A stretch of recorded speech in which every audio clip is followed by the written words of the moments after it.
السلام علیکم جی، کیسے ہیں آپ سب لوگ؟ امید ہے سب لوگ مزے میں اور پرسکون ہوں گے۔ تو آج ناول ذل بائے احمد راؤ کی ایپیسوڈ 10 ہے، تو چلیں سٹارٹ کرتے ہیں۔ جب تمام رپورٹس کے بعد یہ بات ثابت ہوگی کہ ڈیرن کے خلاف پیش کیے جانے والے تمام اصل شواہد ہیں تو انہیں پبلک کر دیا جائے گا اور اس کیس پر الگ سے تفتیش ہوگی۔ جیسا اس نے سوچا تھا ویسا ہی ہوا۔ ایک ہفتے بعد یہ بات کھل کر سامنے آ گئی تھی کہ ڈیرن ناکس کے خلاف پیش کیے جانے والے تمام کاغذات اور ویڈیوز اصلی ہیں، جس کے بعد تمام ویڈیوز اور کاغذات کی ایک فائل بنا کر انہیں پبلک کر دیا گیا تھا۔ اب سوشل میڈیا پر ہر جگہ اسی فائل کا چرچا تھا۔ اس وقت انویسٹیگیشن بیورو ڈیرن ناکس کے بارے میں تفتیش کر رہا تھا۔ بھلے وہ کیس 12 سال پرانا تھا یا ڈیرن مر چکا تھا، مگر عوام کے سامنے سچ لانا اور کیس کو مکمل طور پر حل کرنا ان کا فرض تھا۔ اور پھر یہ جو لوگ ڈیرن کے حق میں بول رہے ہیں یہ اس کے خلاف ہو جائیں گے، یہاں تک کہ اپنا سیاسی فائدہ دیکھتے ہوئے اس کی اپنی پارٹی بھی خود بخود اس کیس سے پیچھے ہٹ جائے گی۔ وہ ان لوگوں کو دیکھ رہی تھی آج جن کے ہاتھ میں ڈیرن کے حق کے بورڈ تھے، مگر کل کو ان کی زبان پر اس کے خلاف چرچے ہوں گے۔ شہر میں ہر طرف افراتفری مچ گئی تھی۔ جو لوگ ڈیرن کے ساتھ تھے وہ یہ سب جاننے کے بعد اس کے شدید خلاف ہو گئے تھے۔ ڈیرن کی سیاسی پارٹی نے بھی گہرے دکھ کا اظہار کیا اور کیس سے پیچھے ہٹنے کا حکم جاری کر دیا، جیسے کہ جینا نے پلان کیا تھا۔ اب یزین کا کیس اسٹیٹ کے ہاتھوں میں تھا۔ وہ آج خود کو بے حد ہلکا محسوس کر رہی تھی۔ ایک بہت بڑا بوجھ اس کے دل سے اتر گیا تھا۔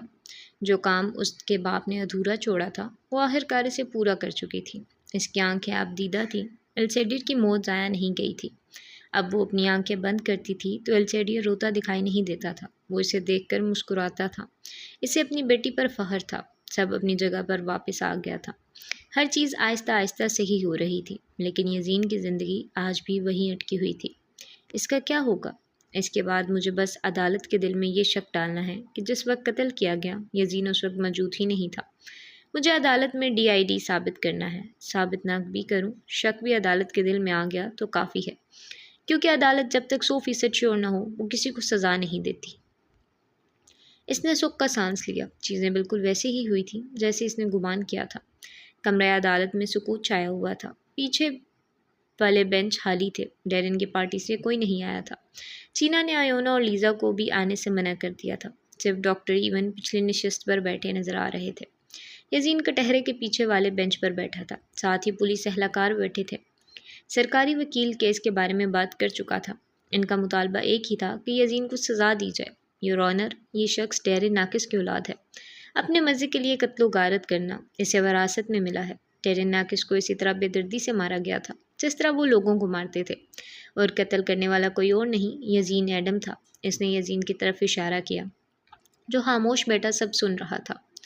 ہم اگر آج اسے سزا دیے بنا جانے دیتے ہیں تو اس بات کا کیا ثبوت ہے کہ کل کو یہ مزید لوگوں کو قتل نہیں کرے گا؟ اسی لیے میری عدالت سے یہی درخواست ہے کہ یزین ایڈم کو تعمر قید کی سزا سنا دی جائے۔ وہ اپنی بات مکمل کر کے پیچھے ہٹا۔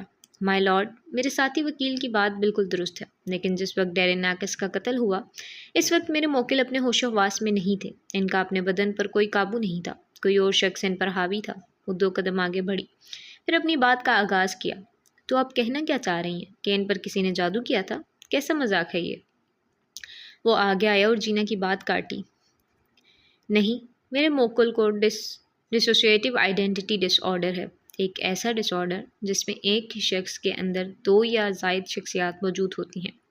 قتل یزین ایڈم نے نہیں، ان کی دوسری شخصیت زیان نے کیا ہے۔ پولیس کے بیان کے مطابق بھی جب انہوں نے میرے موکل کو گرفتار کیا تو وہاں ایک شخص یزین کو زیان کہہ کر پکار رہا تھا۔ اس کی بات پر جسٹن سرکاری وکیل کھلکھلا کر ہنسا۔ جینا نے اسپاٹ آنکھوں کے ساتھ اسے گھورا۔ معافی چاہتا ہوں، مگر مجھے لگا تھا کہ آپ کوئی ڈھنگ کا ڈیفینس کریں گی۔ عدالت یہ کیسے مان لے کہ جو آپ کہہ رہی ہیں وہ درست ہے؟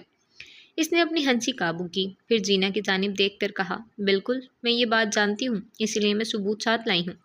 اس نے زبردستی مسکرا کر جواب دیا، پھر اپنے ڈیسک سے فائل اور ایک لفافہ اٹھایا۔ چند لمحوں بعد وہ فائل اور لفافہ جج صاحب کے ہاتھ میں تھا۔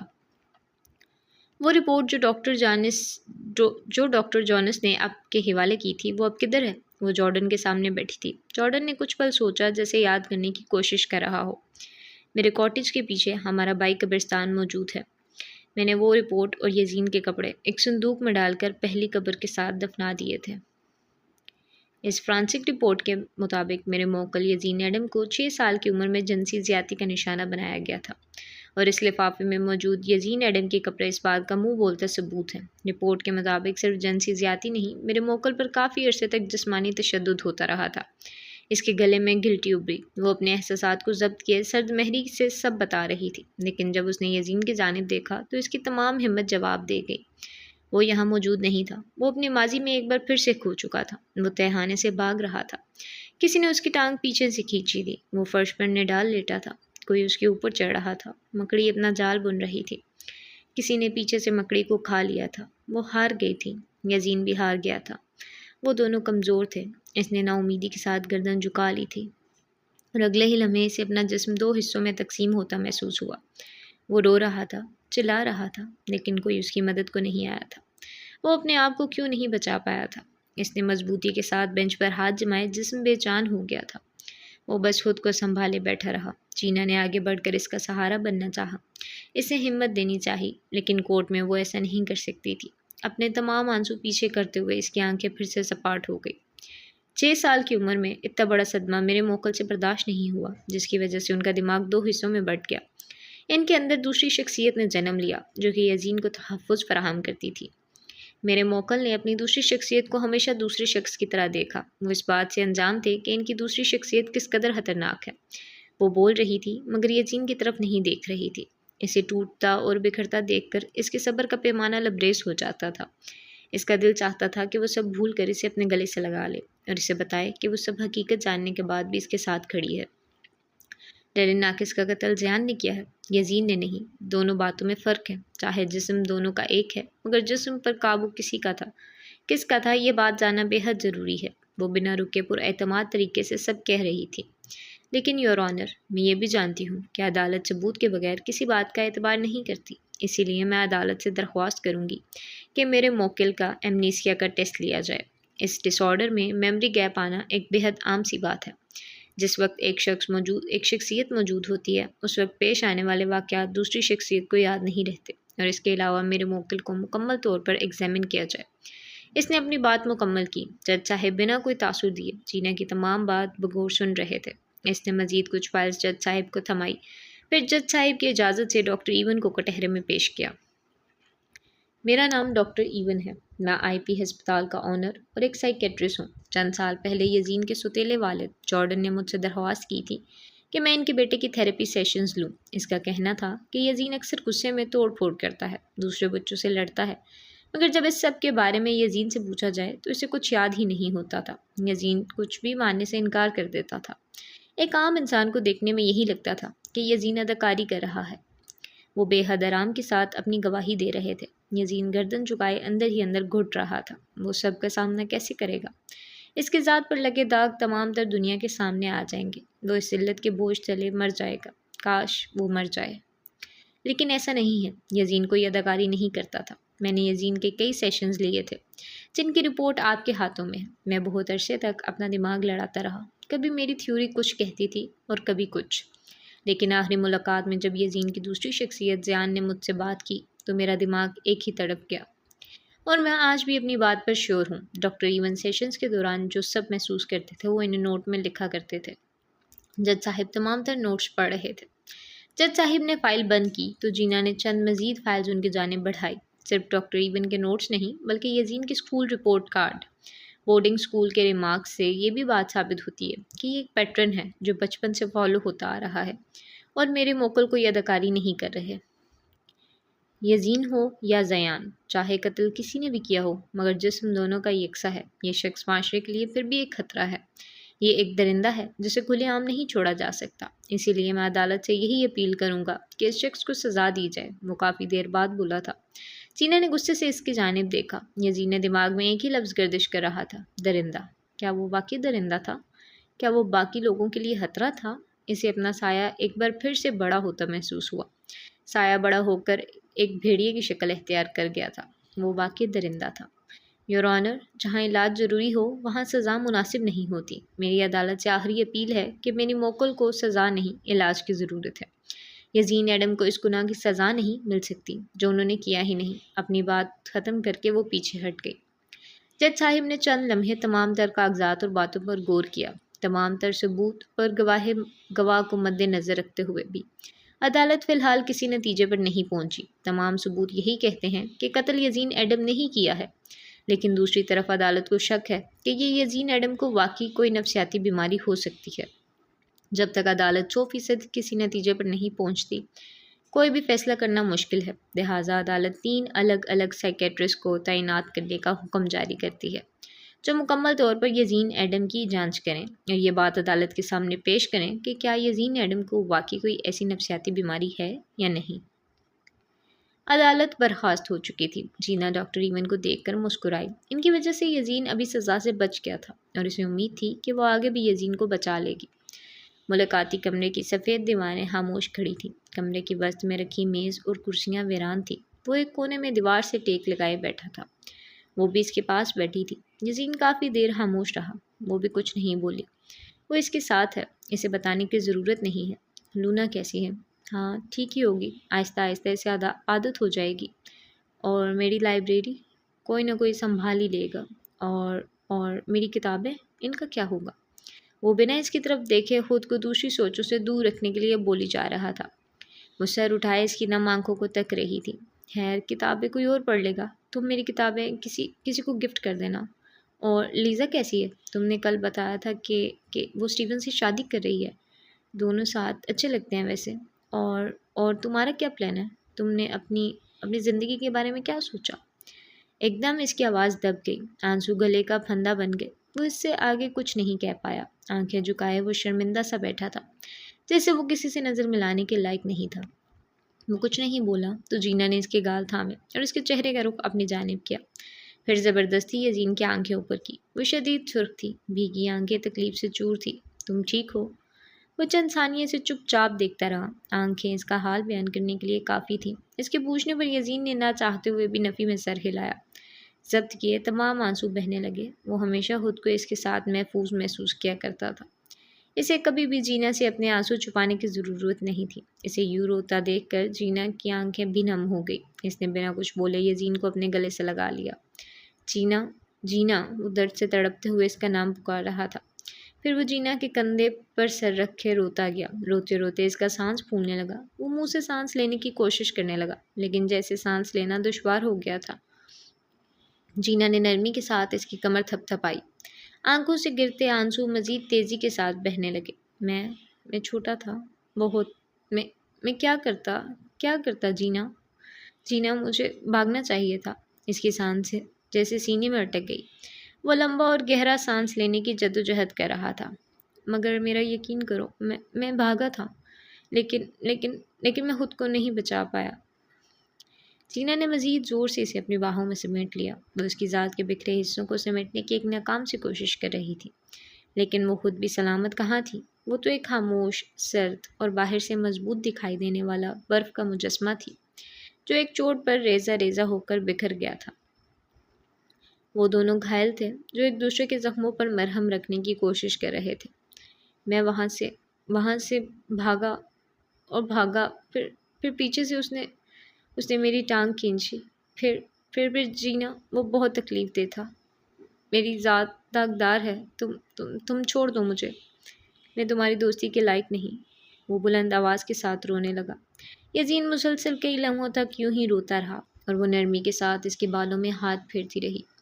چھوڑ دو مجھے، میں کسی چیز کے قابل نہیں ہوں۔ آنکھیں رو رو کر تھک گئی۔ آنسو کے بہنے کا سلسلہ بند ہو گیا، مگر آواز ابھی بھی روحان سی تھی، بے زر و درد سے بھرپور۔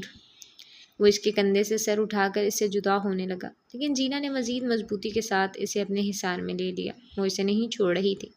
یزین میں اتنی سکت نہیں تھی کہ وہ اور طاقت لگا سکے۔ وہ اپنی جگہ پر ہی ساکت ہو گیا۔ نہیں چھوڑ سکتی تمہیں، نہیں چھوڑ سکتی۔ وہ بنا آواز کے رو رہی تھی، جیسے ابھی وہ خود پر ضبط کرنے کی کوشش کر رہی تھی۔ یزین نے ایک گہرا سانس بھرا۔ کیوں نہیں چھوڑ سکتی؟ جیل نہ صحیح تو ہسپتال، میں کبھی بھی آزاد زندگی نہیں گزار سکوں گا۔ تم مجھے میرے حال پر چھوڑ دو، میں تم سے ناراض نہیں ہوں گا۔ وہ یزین سے جدا ہوئی، اپنے آنسو صاف کیے، پھر یزین کے نم گالوں کو پونچھا۔ وہ خاموشی کے ساتھ اسے دیکھتا رہا، پھر وہ خود کو نارمل کرتے ہوئے بہت سی ہمت جمع کرنے کے بعد بولنا شروع ہوئی۔ میں کیسے چھوڑ دوں تمہیں؟ اتنے سالوں سے اپنے جذبات چھپاتی آ رہی ہوں، لیکن اب وہ نہیں۔ میں وہ رک رک کر ایک جملہ ادا کر رہی تھی۔ اپنے دل کی بات کہنے سے ہمیشہ سے ہی مشکل لگتا تھا، لیکن آج اسے ہمت کرنی ہی ہوگی، اپنے لیے نہیں، یزین کے لیے۔ میں تم سے محبت کرتی ہوں یزین۔ چند پل کے لیے چلتے لب سل گئے۔ وہ نظریں چراتے ہوئے اس سے آگے بولنے کے لیے الفاظ تلاش کرنے لگی، پر یزین کو لگا شاید اس نے کچھ غلط سنا ہے۔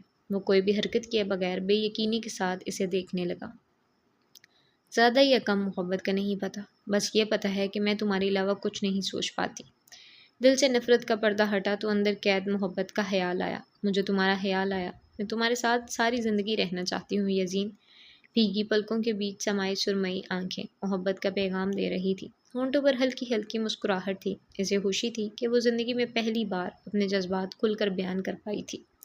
یزین کو اپنے دل کی دھڑکن تیز ہوتی سنائی دی۔ چینا کے الفاظ، اس کی آنکھیں، اس کا اس بات میں ہلتا سر، دھیمی دھیمی مسکراہٹ، سب ایک خواب کی مانند خوبصورت تھا، مگر یہ خواب نہیں تھا، یہ حقیقت تھی، اور زندگی میں پہلی بار اسے حقیقت سے محبت ہوئی تھی۔ میں جس خوشحال زندگی کا خواب دیکھتی ہوں، اس میں تم ہو۔ ہمارا ایک چھوٹا سا گھر ہے جس میں ہم دونوں خوشی سے رہتے ہیں۔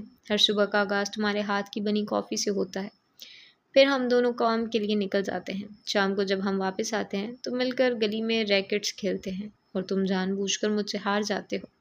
پھر تم اپنے اور میرے لیے کافی بناتے ہو۔ کافی پینے کے بعد تمہارے سینے پر سر رکھتی ہوں، اور تم مجھے کہانیاں پڑھ پڑھ کر سناتے ہو، اور پھر ہم دونوں کی کسی بات پر بحث ہو جاتی ہے، لیکن تم بنا کسی غلطی کے مجھ سے معافی مانگ لیتے ہو، اور میں ایک پل میں ہی راضی ہو جاتی ہوں، اور پھر ہم ایک دوسرے کو مسکراتا دیکھ کر سو جاتے ہیں۔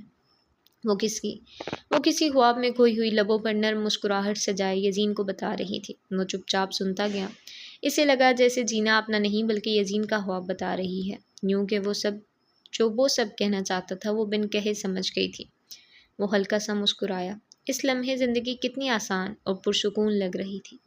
ہمیں اپنے خواب پورے کرنے ہیں، ہمیں اپنے بارے میں سوچنا ہے، اور اس لیے ضروری ہے کہ تم ہمت دکھاؤ۔ تمہارے جتنے بھی ٹیسٹ یا سیشنز لیے جائیں، تم کھل کر سب بتاؤ گے میرے لیے، پلیز۔ اس نے پر امید ہو کر التجا کی۔ یزین نے سر ہلا دیا۔ اور میں کہنا چاہتی ہوں کہ مجھے تم پر فخر ہے۔ 6 سال کا یزین خود کو نہیں بچا پایا تھا، کیونکہ وہ بچہ تھا، کمزور تھا، مگر اب تم کمزور نہیں ہو، تم بہت ہمت والے ہو یزین۔ تمہیں اپنے اندر کی برائی سے لڑنا ہوگا۔ تم سمجھ رہے ہو نا میں کیا کہہ رہی ہوں؟ اس نے پھر سے سر ہلا دیا۔ اور تمہاری ذات پر کوئی داغ نہیں ہے، تمہارا اس سب میں کوئی قصور نہیں ہے۔ میں تمہارا یقین کرتی ہوں، اور ہمیشہ کروں گی۔ میں تمہیں کبھی نہیں چھوڑ سکتی یزین۔ اس نے یزین کا ہاتھ مضبوطی کے ساتھ تھاما۔ پھر وہ دونوں ایک دوسرے کو دیکھ کر مسکرائے۔ وہ صلاحوں کے پیچھے اکیلا بیٹھا مسکرا رہا تھا۔ جینا کے چلے جانے کے بعد کافی دیر تک یزین کو اس کے ہاتھ اپنے ہاتھ میں محسوس ہوتا رہا۔ زندگی میں پہلی بار اس نے کسی سے اپنے سب سے بری یاد کے بارے میں ذکر کیا تھا۔ دل کا بہت سا بوجھ اتر گیا تھا۔ وہ خود کو کافی ہلکا محسوس کر رہا تھا۔ چند مہینے کے عرصے میں 3 مختلف سائیکیٹرسٹ نے یزین کے مختلف ٹیسٹ انٹرویو لیے تھے۔ اسے کچھ دنوں کے لیے ایک کمرے میں بند رکھا گیا تھا۔ کمرے میں چھپا کر کیمرے لگائے گئے تھے، جس کی بدولت یزین کی ایک ایک حرکت پر نظر رکھی جا رہی تھی۔ کیمرے کی خبر نہ تو یزین کو تھی، نہ ہی زیان کو۔ یزین اکثر ہی رات کو دیواروں پر غصے میں مکے مارنے لگ جاتا تھا۔ وہ دن پھر پرسکون طریقے سے رہتا تھا۔ تو رات کو ایسا کیا ہوتا تھا؟ یہ ایک پیٹرن تھا جو روز رات کو دہرایا جاتا تھا۔ مجھے اس رات کے متعلق ایک ایک بات بتائیں جس رات آپ کا ریپ ہوا تھا۔ کمرے میں ایک ڈاکٹر بیٹھی اس سے سوال کر رہی تھی۔ یزین نے لمحے بھر کو سوچا۔ ہمیں اپنے خواب پورے کرنے ہیں، ہمیں اپنے بارے میں سوچنا ہے، اور اس کے لیے ضروری ہے کہ تم ہمت دکھاؤ۔ تمہارے جتنے بھی ٹیسٹ یا سیشنز لیے جائیں گے، تم کھل کر سب بتاؤ گے میرے لیے، پلیز۔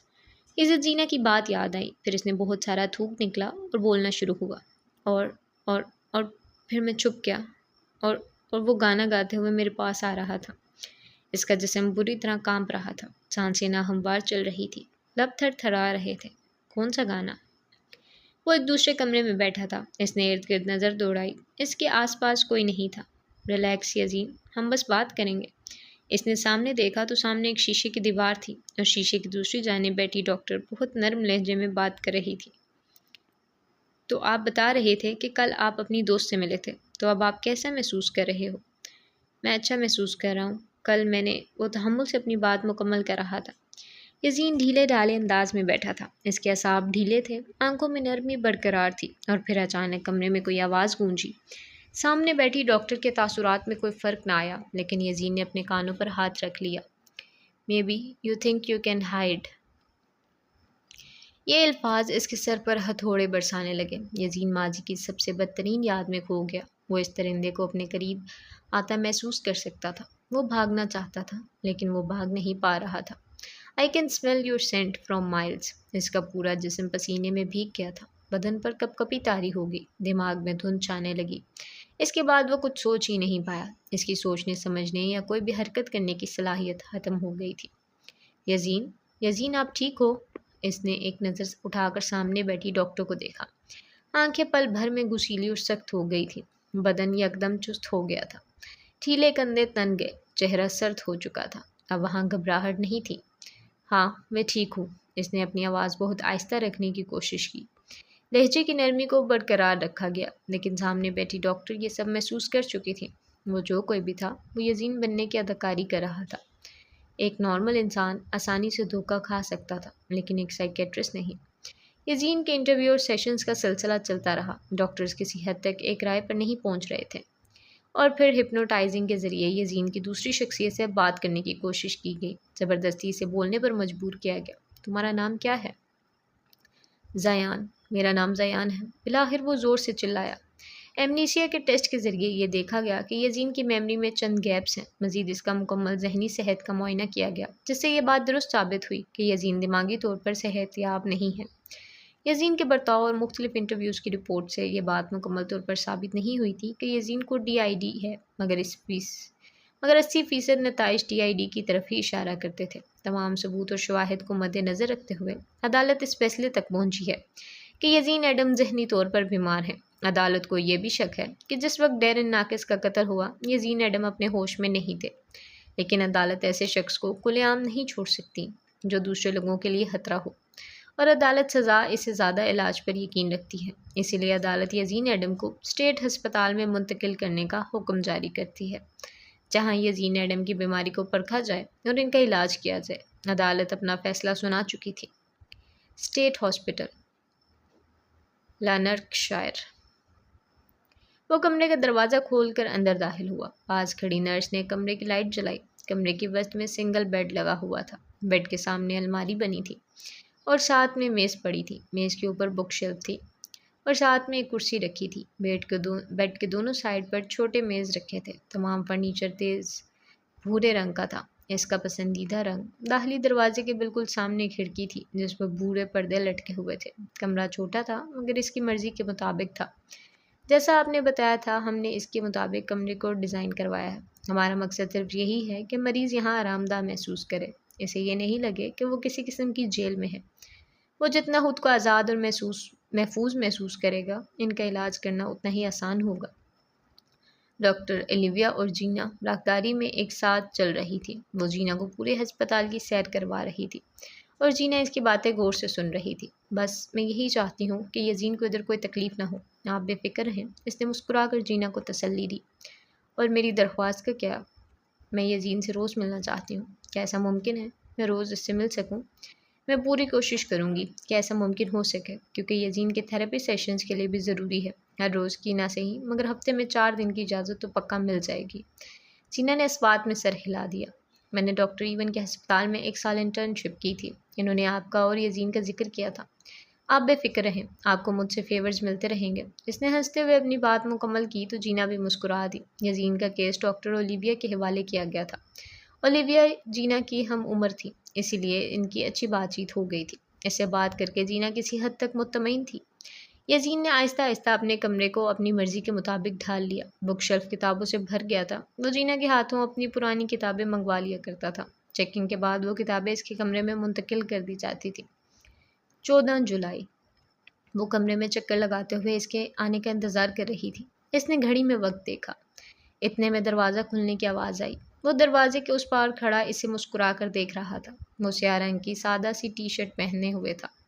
پہنے ہوئے تھی جو کہ اس کے بدن سے لپٹی ہوئی تھی۔ اس کی آستینیں مختصر تھی جس کے باعث اس کے بازو نمایاں تھے۔ ٹی شرٹ ہلکے نیلے رنگ کی جینس میں ٹکون تھی، کمر تک آتی کشادہ اور ڈھیلی جینس گہرے سرخ رنگ کی بیلٹ سے بندھی تھی۔ پاؤں میں پہنی سرخی مائل ہیلز کی وجہ سے کمرے میں ٹک ٹک کی آواز گونج رہی تھی۔ اس کے کندھے پر گہرے سرخ رنگ کا بیگ لٹک رہا تھا۔ سیاہ بال ہمیشہ کی طرح کھلے چھوڑے ہوئے تھے جنہیں وہ اپنے ہاتھوں میں سمیٹ لینا چاہتا تھا۔ ہونٹوں پر تیز سرخ رنگ کی لپسٹک لگائی ہوئی تھی۔ گال ہلکے ہلکے سرخ تھے۔ سرمئی آنکھوں کے گرد لمبی ڈرامائی انداز میں مڑی ہوئی پلکیں پہرے دے رہی تھی۔ یزین کو دیکھ کر اس کی آنکھیں چمک اٹھی۔ Happy birth day skim. وہ ہاتھ باندھے کھڑی دھیمی دھیمی مسکراہٹ کے ساتھ یزین کو سالگرہ مبارک کہہ رہی تھی۔ یزین پہلے حیرت سے اسے دیکھتا رہا، پھر مسکراتے ہوئے آنکھیں جھکا لی، پھر وہ چلتے ہوئے اس کے قریب آیا۔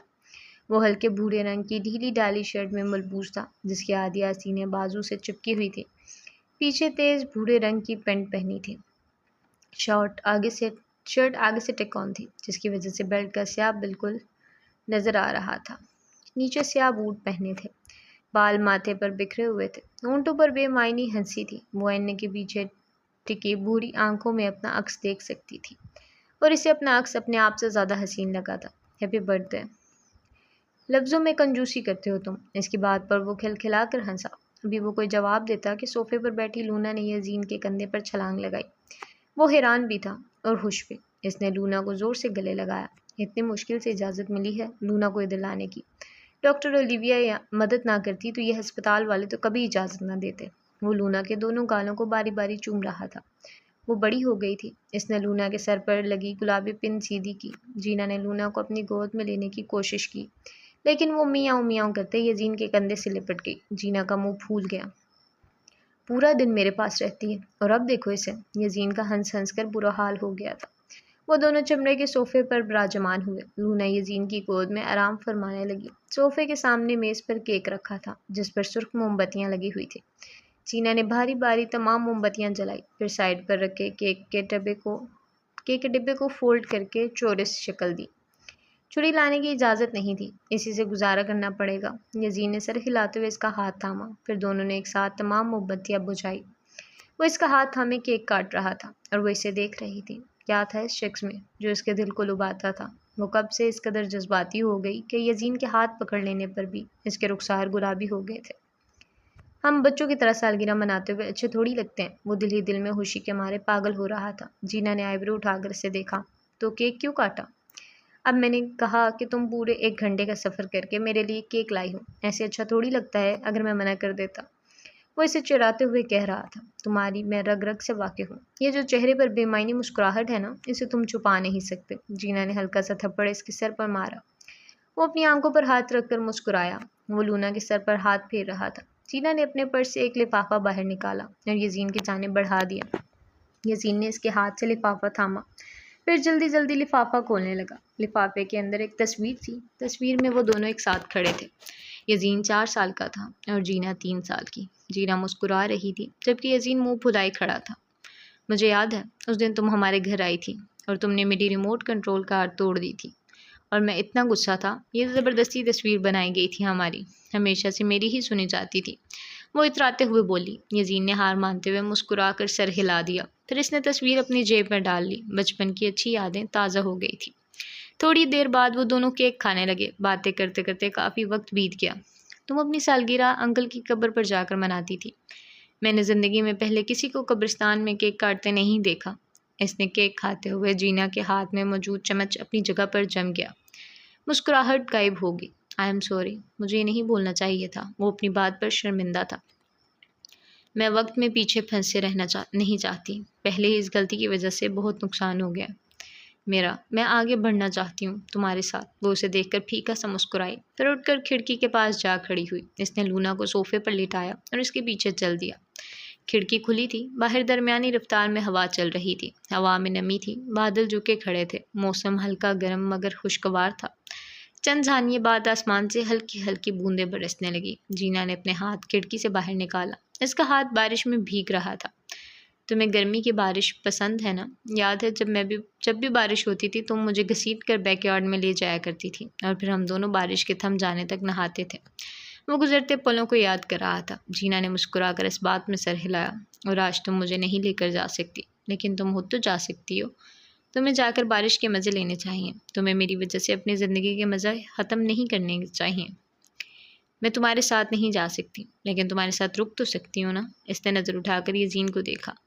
تم اپنی خوشیوں پر میرے لیے پابندی نہیں لگا سکتی۔ یزین کھڑکی سے ٹیک لگائے کھڑا تھا۔ وہ بارش کے نظارے نہیں کر رہا تھا۔ باہر کا خوشگوار موسم دیکھ کر اسے شدت سے احساس ہوا تھا کہ وہ قید میں ہے۔ اسے بنا اجازت کے باہر جانا منع تھا۔ کوئی چاہے جتنا مرضی انکار کر لے، لیکن یہ جگہ ایک جیل ہی تھی۔ وہ پچھلے پل کتنا ہنس رہا تھا، اور اب اس کا چہرہ مرجھا گیا تھا۔ اس کے اندر تک اداسی چھائی۔ میں یہاں تمہارے ساتھ ہوں کیونکہ ایسا میں چاہتی ہوں، یہی میری خوشی ہے۔ تم یہ کیوں نہیں سمجھتے؟ وہ اس کی طرف کیوں نہیں دیکھ رہا تھا؟ کیوں وہ دونوں قریب ہو کر بھی دور تھے؟ وہ کھڑکی کے پاس سے ہٹ گیا، پھر لونا کے پاس واپس آیا۔ گیلی آنکھوں کے ساتھ لونا کو دیکھا۔ اس کی پشت جینا کی جانب تھی، مگر وہ جان گئی تھی کہ وہ رو رہا تھا۔ یزین نے اپنی عینک اتار کر لونا کو پیار کیا، پھر واپس دروازے کی جانب قدم بڑھائے۔ دروازے پر آ کر وہ رکا۔ تم میری وجہ سے اپنی زندگی برباد کر رہی ہو۔ میں تمہیں کچھ نہیں دے سکتا۔ اگر تم واقعی آگے بڑھنا چاہتی ہو تو مجھے بھول جاؤ، اپنی زندگی ایک نئے سرے سے شروع کرو۔ وہ بنا پلٹے کہہ رہا تھا۔ ایک پل کے لیے اس نے جینا کو مڑ کر دیکھا، جو کہ اب تک کھڑکی سے باہر بارش کو برستا دیکھ رہی تھی۔ مجھے کبھی بھی گرمی کی بارش نہیں پسند تھی۔ مجھے تمہارے ساتھ بارش میں بھیگنا پسند تھا۔ بات کبھی بھی بارش کی نہیں تھی، بات تمہاری تھی۔ جواب میں دروازہ بند ہونے کی آواز اس کے کانوں میں گونجی۔ اس نے مڑ کر دیکھا تو یزین وہاں سے جا چکا تھا۔ لونا دروازے کے پاس کھڑی میاؤں میاؤں کر رہی تھی، لیکن نہ تو دروازہ کھلا اور نہ ہی وہ واپس آیا۔ جنگل کے آخر پر ایک جھیل واقع تھی۔ وہ جھیل کے کنارے چند لکڑیاں جلائے ان کے قریب بیٹھا تھا۔ لکڑیوں کے اوپر رکھی ہانڈی میں سے دھواں نکل رہا تھا۔ اتنے مہینے ہو گئے، ہم کب تک ایسے چپتے رہیں گے؟ پاس بیٹھا ایک آدمی بولا۔ باس تو مر گئے، زیان جیل چلا گیا، اب ہمیں کسی اور گینگ کے ساتھ ہاتھ ملا لینا چاہیے۔ دوسرے آدمی نے کہا، ہاں یہ صحیح رہے گا، کم سے کم کچھ پیسے تو ملیں گے۔ میں نے تو کبھی سوچا بھی نہیں تھا کہ زیان باس کا بیٹا نکلے گا۔ ہر اخبار میں یہ خبر چھپی ہوئی تھی۔ وہ لوگ آپس میں آہستہ آہستہ سرگوشی کر رہے تھے، مگر ولیم ان کی باتیں سن سکتا تھا۔ تم نے زیان کی شکل دیکھی تھی اخبار میں؟ شکل سے کتنا معصوم لگ رہا تھا۔ مجھے تو لگتا تھا کہ اس کے چہرے پر ہر وقت غصہ ہی رہتا ہوگا۔ ہاں، میں نے بھی اسے کافی خطرناک قسم کا امیجن کیا تھا۔ تم سب اپنی بکواس بند کرو گے؟ وہ چلایا۔ ایک دم سب کے منہ سل گئے۔ نہ تو ہم کسی اور گینگ سے ہاتھ ملائیں گے اور نہ ہی ہم زیان کے آنے کا انتظار کرنا چھوڑیں گے۔ ولیم اپنی جگہ سے اٹھ کھڑا ہوا۔ لیکن وہ واپس کیسے آئے گا؟ اس وقت تو وہ جیل میں ہوگا۔ وہ جہاں بھی ہے وہ ہم سے رابطہ ضرور کرے گا، مجھے بس اس کے رابطے کا انتظار ہے۔ وہ تیز تیز ڈھک بڑھتے ہوئے وہاں سے دور جانے لگا۔ وہ یزین کے گھر کا دروازہ کھول کر اندر داخل ہوئی۔ لاؤنج میں پہنچ کر وہ ایک لمحے کو ٹھہر گئی۔ آج بھی وہاں ہر چیز ویسے ہی موجود تھی جیسے اس نے کئی سال پہلے سجائی تھی۔ یزین سے پہلے یہ گھر ایڈم کا تھا، جہاں کی ایک ایک چیز اس کی مرضی کے مطابق تھی۔ وہ سالوں بعد اسی جگہ پر کھڑے ہو کر ماضی کے لمحات کو یاد کر رہی تھی۔ سامنے کچن کی شیلف کے پاس ایڈم کھڑا تھا۔ وہ یزین کو گود میں لیے تھپکی دے رہا تھا اور ساتھ ساتھ انڈے پھینٹ رہا تھا، اور وہ آرام سے صوفے پر بیٹھی میگزین پڑھ رہی تھی۔ ایڈم جلدی جلدی یزین کو فیڈر بنا کر دے رہا تھا، پھر اسے صوفے پر لٹا کر جلدی جلدی لاؤنج سمیٹنے لگا۔ وہ بہت گند ڈالتی تھی اور ایڈم چپ چاپ سب صاف کر دیا کرتا تھا۔ وہ یزین کو ڈانٹ رہی تھی۔ یزین مسلسل رو رہا تھا۔ ایڈم نے جھٹ سے یزین کو اپنی گود میں اٹھا کر چپ کروانا شروع کر دیا۔ اب وہ یزین کا سارا غصہ ایڈم پر نکال رہی تھی، اور وہ بنا کچھ بولے سب سنی جا رہا تھا۔ اس کی آنکھوں سے بہتے آنسوؤں میں تیزی آ گئی۔ اس کی چھوٹی سی زندگی تھی، لیکن حسین تھی۔ میں نے قدر نہیں کی ایڈم، میں نے تمہاری قدر نہیں کی۔ وہ نیچے فرش پر گھٹنوں کے بل بیٹھی مسلسل رو رہی تھی۔ وہ رونے کے سوا کچھ نہیں کر سکتی تھی۔ وہ کئی بار یزین سے ملنے گئی تھی، مگر وہ ملنے سے انکار کر دیتا تھا۔ وہ اس سے معافی مانگنا چاہتی تھی، اسے ایک بار گلے لگانا چاہتی تھی، لیکن اب بہت دیر ہو چکی تھی۔ مجھے یزین کو نہیں چھوڑنا چاہیے تھا، نہیں چھوڑنا چاہیے تھا۔ میں اپنی اولاد کو کیسے بھول گئی تھی؟ وہ فرش کو ملامتی نظروں سے گھور رہی تھی۔ خود سے نگاہیں ملانے کی بھی ہمت اس میں نہیں تھی۔ وہ ہمیشہ سے خود غرض تھی۔ اس نے نہ کبھی ایڈم کی قدر کی تھی، نہ کبھی یزین کا سوچا۔ اسے بس اپنی اور اپنے خوابوں کی پرواہ تھی۔ ٹیرن سے محبت نے اسے اندھا کر دیا تھا، اور اب جب اسے سب دکھنے لگا تھا تب کچھ بھی پہلے جیسا نہیں رہا۔ وہ اپنے کمرے میں کرسی پر بیٹھا کسی گہری سوچ میں گم تھا۔ اس نے میز پر کہنی ٹکائے اپنا سر دونوں ہاتھوں سے تھام رکھا تھا۔ سامنے کتاب کھلی پڑی تھی لیکن اس سے کچھ پڑھا نہیں جا رہا تھا۔ کسی نے باہر سے کمرے کا دروازے کو لاک لگایا تھا، جس کی آواز خاموش دیواروں سے ٹکرائی۔ شام ہوتے ہی اس کے کمرے کو لاک کر دیا جاتا تھا۔ اس رات میں باہر آنے کی اجازت ہرگز نہیں تھی۔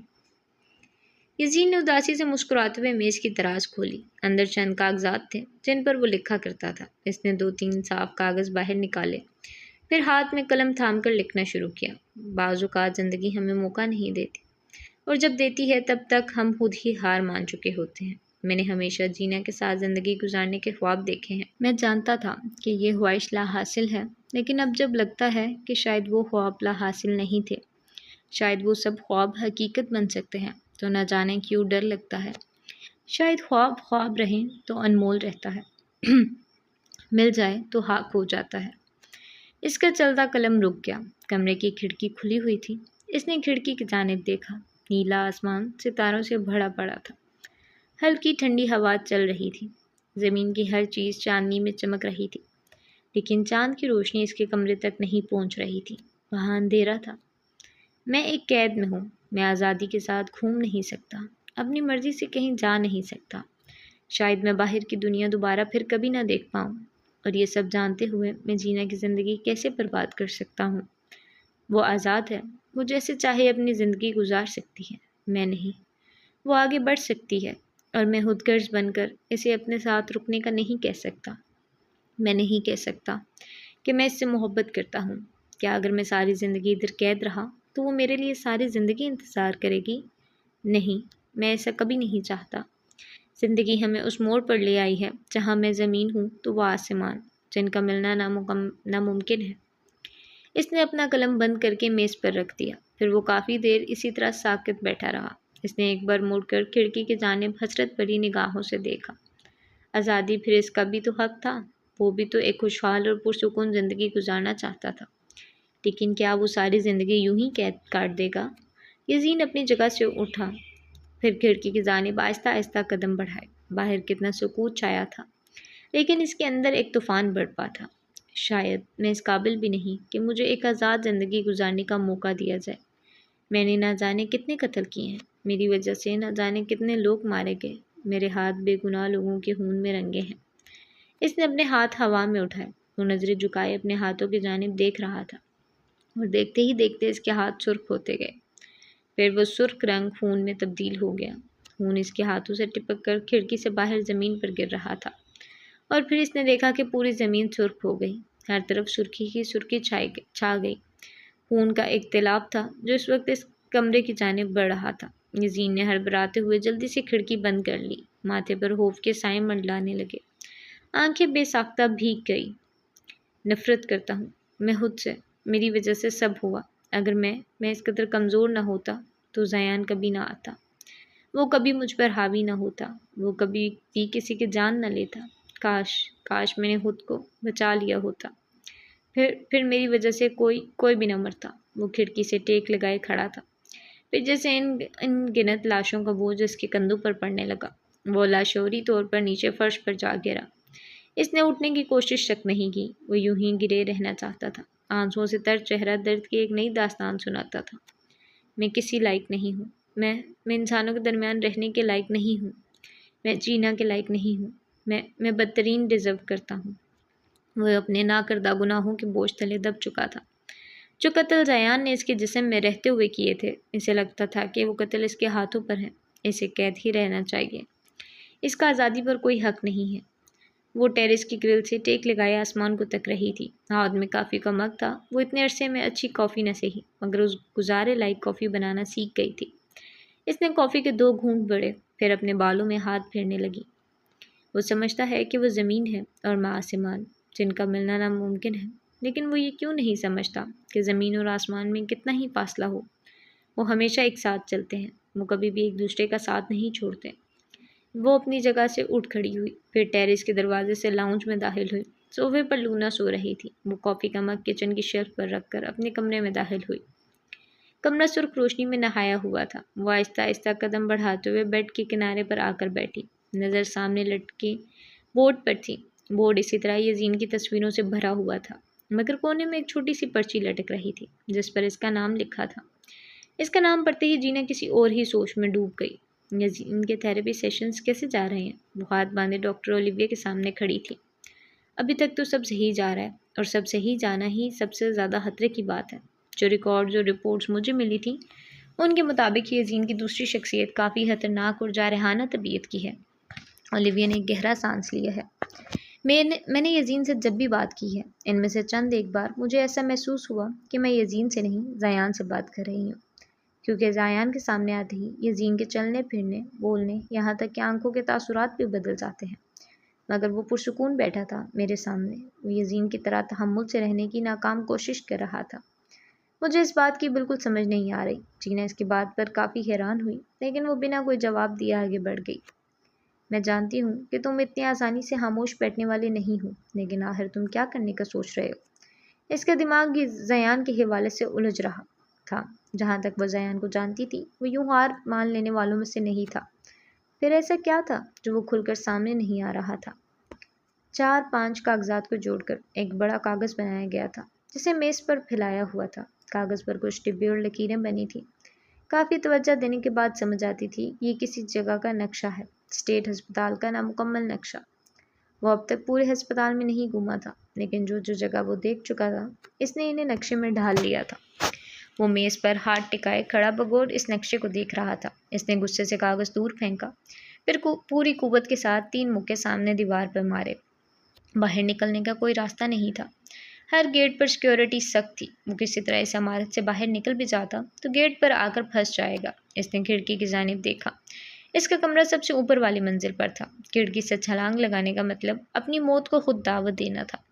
یزین تو پھر بھی پورا دن باہر جا سکتا تھا، لیکن وہ زیادہ تر رات کو ہی حاوی ہوتا تھا، اور تب کمرے کا لاک لگا دیا جاتا تھا۔ مجھے کسی بھی طرح ولیم سے رابطہ کرنا ہے۔ اسے ہسپتال کے فون سے صرف چند محسوس جگہ کال کرنے کی اجازت تھی، جو کہ تصدیق شدہ نمبر تھے۔ ایسے میں وہ ولیم کو کال نہیں کر سکتا تھا۔ دماغ پھرتی کے ساتھ چل رہا تھا، مگر کوئی بھی راستہ دکھائی نہیں دے رہا تھا۔ ایک دم اس کی نظر ٹیبل لیمپ کے پاس رکھی تصویر پر گئی۔ یزین کے ساتھ یقیناً وہی کھڑی تھی۔ اسے دیکھتے اس کا چہرہ سرد ہو گیا، آنکھوں کی سرخی بڑھ گئی۔ اس نے جلدی سے وہ تصویر اٹھائی، پھر ایک نفرت بھری نگاہ اس لڑکی پر ڈالی۔ وہ چند لمحوں میں ہی تصویر کے کئی ٹکڑے کر چکا تھا۔ اس نے غصے سے چلانا چاہا، مگر پھر خود پر قابو کیا۔ ڈاکٹر اولیویہ اس سے بات کرنا چاہتی تھی، اور وہ ایسا ہونے نہیں دے گا۔ وہ سامنے آنے پر پرسکون اور خاموش رہتا تھا۔ وہ نہیں چاہتا تھا کہ یزین کا مکمل علاج ہو، کیونکہ یہ اس کے لیے خطرے کی بات تھی۔ اس نے نقشہ بیڈ کے گدے کے نیچے چھپاتے ہوئے بیڈ کی چادر درست کی، پھر کھڑکی کے پاس کھڑے ہو کر کچھ سوچنے لگا۔ کھڑکی سے آتی ہلکی ہلکی روشنی پورے آفس میں پھیلی ہوئی تھی۔ وہ سیاہ سوٹ پہنے اپنی کرسی پر براجمان تھی۔ یہاں بیٹھی وہ اپنے آفس کی ہر چیز کا جائزہ لے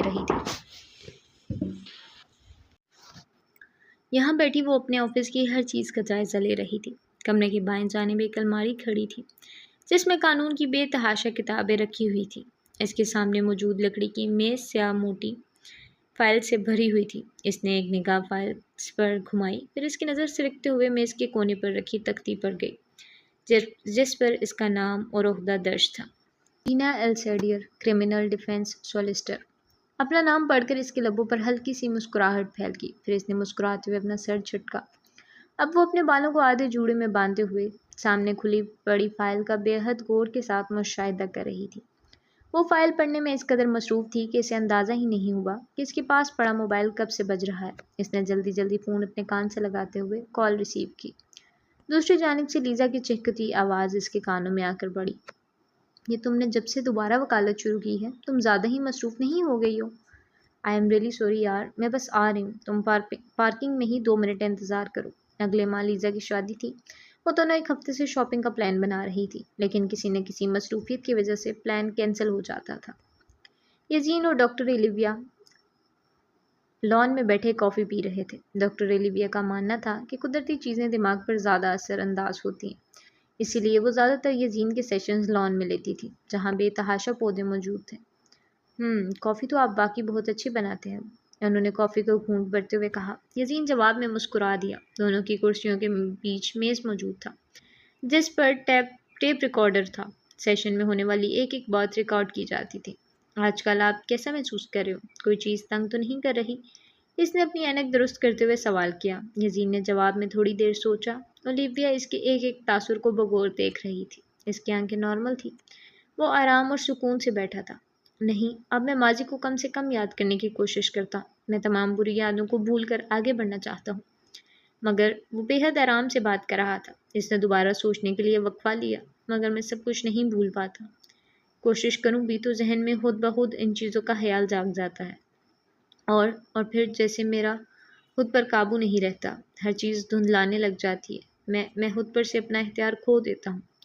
میں بہت کمزور پڑ جاتا ہوں اس لمحے۔ چہرے پر اضطراب پھیل گیا۔ ہاتھ بھی ہلکے ہلکے کانپ رہے تھے۔ آنکھوں میں خوف کی لہر تھی۔ ایسا کیا ہے جو آپ بھول نہیں پاتے؟ اس نے کافی کا مگ سائڈ پر رکھ دیا۔ اس کی پوری توجہ یزین پر تھی۔ وہ میرے کانوں میں گنگناتا ہے۔ سانس پھول رہی تھی۔ اس کے ہاتھ سے کافی کا مگ گرتے گرتے بچا۔ کانوں میں وکٹر کے گانے کی آواز گونجنے لگی۔ وہ اس کے قریب آ رہا تھا۔ اس نے نا امیدی سے گردن جھکا لی تھی۔ وہ اس کے اوپر جھکا تھا اور آگے کے تمام منظر دھندلا گئے۔ اس نے نظر اٹھا کر ڈاکٹر اولیویا کو دیکھا۔ اولیویا نے غور کیا۔ اس کی آنکھوں کی نرمی یکدم سختی میں بدل گئی تھی۔ بے چین چہرہ سرد ہو گیا تھا۔ اب وہاں کوئی بھی تاثر نہیں تھا۔ کپ کپاتے ہاتھوں میں پختگی آ گئی۔ وہ اپنی جگہ پر چوکنا بیٹھا تھا۔ اس نے ارد گرد نظر گھما کر دیکھا۔ ہر جگہ سیکیورٹی گارڈ کھڑے تھے۔ اس کی کوئی بھی حرکت کرنے سے پہلے وہ یہاں پہنچ سکتے تھے۔ یزین، آپ ٹھیک ہو؟ اس نے اولیویا کو چپتی نگاہوں سے دیکھا۔ پھر اس بات میں سر ہلایا۔ ڈاکٹر اولیویا اس سے بہت سے سوال کر رہی تھی اور وہ بس ہاں یا نہیں میں سر ہلاتا رہا۔ وہ جان گئی تھی کہ اس وقت وہ یزین سے نہیں، زیان سے بات کر رہی ہیں۔ اگست کا مہینہ شروع ہوتے ہی ایڈن برا میں سیاحوں کی تعداد بڑھ گئی تھی، کیونکہ ہر سال اگست ماہ میں ایڈن برا میں دنیا کا سب سے بڑا آرٹ کا تہوار ہوتا ہے۔ مزید تہوار بھی منائے جاتے ہیں، جیسے کہ انٹرنیشنل فیسٹیول، جس میں موسیقی، ڈرامہ، اداکاری اور رقص کے بہترین نمونے پیش کیے جاتے تھے۔ مزید کتب میلہ بھی لگتا ہے، جدھر دنیا بھر کی کتابیں موجود ہوتی ہیں۔ ایڈن برا کی فضا میں خوشی کی لہر دوڑ رہی تھی۔ ہر مقام پر بھیڑ جمع تھی۔ آبادی سے زیادہ سیاح ہر جگہ گھومتے نظر آ رہے تھے۔ وہ بھی انہی کے درمیان گھومتی پھرتی دکھائی دی۔ ہاتھ میں موبائل فون اٹھایا ہوا تھا، جسے وہ گھما گھما کر ارد گرد کی ہر چیز دکھا رہی تھی۔ اس نے اپنے ساتھ یزین کو ویڈیو کال پر لیا ہوا تھا۔ سفید کھلی پینٹ کے اوپر پورے آستین کی سیاہ دھاروں والی شرٹ پہنی ہوئی تھی۔ شرٹ ڈھیلے انداز میں ٹکون تھی۔ آستینیں فولڈ کی ہوئی تھی۔ کندھے پر تیز سیاہ رنگ کا بیگ لٹکایا ہوا تھا۔ پاؤں میں ہمیشہ کی طرح سیاہ ہیلز پہنی ہوئی تھی۔ ایڈن برا کے راستے کتنے بھی پتھریلے کیوں نہ ہوں، وہ جینا السیڈیر کو ہیلز پہننے سے نہیں روک سکتے تھے۔ پرنس اسٹریٹ گارڈنز میں لوگوں کا ہجوم لگا ہوا تھا اور اندر موجود کشادہ سیڑھیاں جو کہ اوپر سے آتے ہوئے نیچے کی جانب مزید پھیل رہی تھی، اور ان کے کناروں پر تیز بھورے رنگ کے پتھر اور مہارت سے تراش خراش کر بنے نقش کھڑے تھے۔ وہ ایک نقش سے ٹیک لگائے ہاتھ میں ہیگس تھامے بیٹھی تھی۔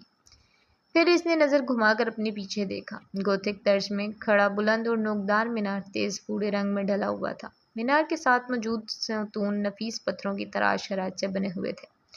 یہ مینار تقریباً 200 فٹ بلند ہے، جو کہ ایڈن برا کی اسکائی لائن میں دور سے واضح دکھائی دیتا ہے۔ اس تاریخی یادگار کو اسکاٹ مونومنٹ کے نام سے جانا جاتا ہے۔ سیڑھیوں پر آہستہ آہستہ لوگ اوپر نیچے جاتے نظر آ رہے تھے۔ وہ ہاتھ تھامے ہیگس کو آہستہ آہستہ کھا رہی تھی۔ یہ ایک روایتی اسکاٹش ڈش ہے۔ چینا جب بھی پرنس اسٹریٹ گارڈنز کا چکر لگاتی تھی، وہ یہاں اسکاٹ مونومنٹ کے ساتھ موجود سیڑھیوں پر بیٹھ کر ڈش ضرور کھاتی تھی۔ پھر وہ رائل مائل کی گلیوں سے ہوتے ہوئے ایڈن برا کاسٹل پہنچی۔ رات میں ایڈن برا کاسٹل سنہری روشنیوں سے چمک رہا تھا۔ کاسٹل کے باہر ہزاروں تماشائی بیٹھے تھے۔ وہ ایک اونچی نشست پر بیٹھی یزین سے باتیں کر رہی تھی اور ساتھ ساتھ سامنے کے مناظر دیکھ رہی تھی۔ دی رائل ایڈنبرگ ملٹری ٹیٹو کی تقریب شروع ہو چکی تھی۔ تمام لوگوں کی نظر نیچے گراؤنڈ پر تھی۔ اچانک بیگ پائپس کی گونج فضا میں پھیلی۔ اسکاٹش سپاہیوں کے منظم قدم، رنگ برنگی روایتی کلٹس اور ڈھول کی تاپ پورے میدان کو ایک جادوئی کیفیت میں ڈبو رہی تھی۔ آتش بازی کا دلکش منظر آسمان کے رنگوں سے بھر رہا تھا۔ تقریب کا اہتمام بھرپور تالیوں کے ساتھ ہوا۔ اگلے روز وہ اولڈ ٹاؤن میں منعقد ہونے والی کتب میلے میں گھوم رہی تھی۔ یزین اسکرین سے دیکھ کر اسے بتا رہا تھا کہ وہ اس کے لیے کون کون سی کتاب خریدے۔ اس نے یزین کی فرمائش کے مطابق تمام کتابیں خریدی تھی۔ ڈھلتے سورج کے ساتھ لیزا کی شادی کی تقریب کا آغاز ہوا۔ باغیچہ برقی کمکموں سے سجا ہوا تھا۔ گھاس پر کرسیاں ایک ترتیب سے لگی ہوئی تھیں۔ اسٹیج سفید اور ہلکے گلابی پھولوں سے سجا ہوا تھا۔ لیزا سفید گاؤن پہنے ایک ڈیٹ کے ساتھ چلتے ہوئے اسٹیج کی طرف بڑھ رہی تھی۔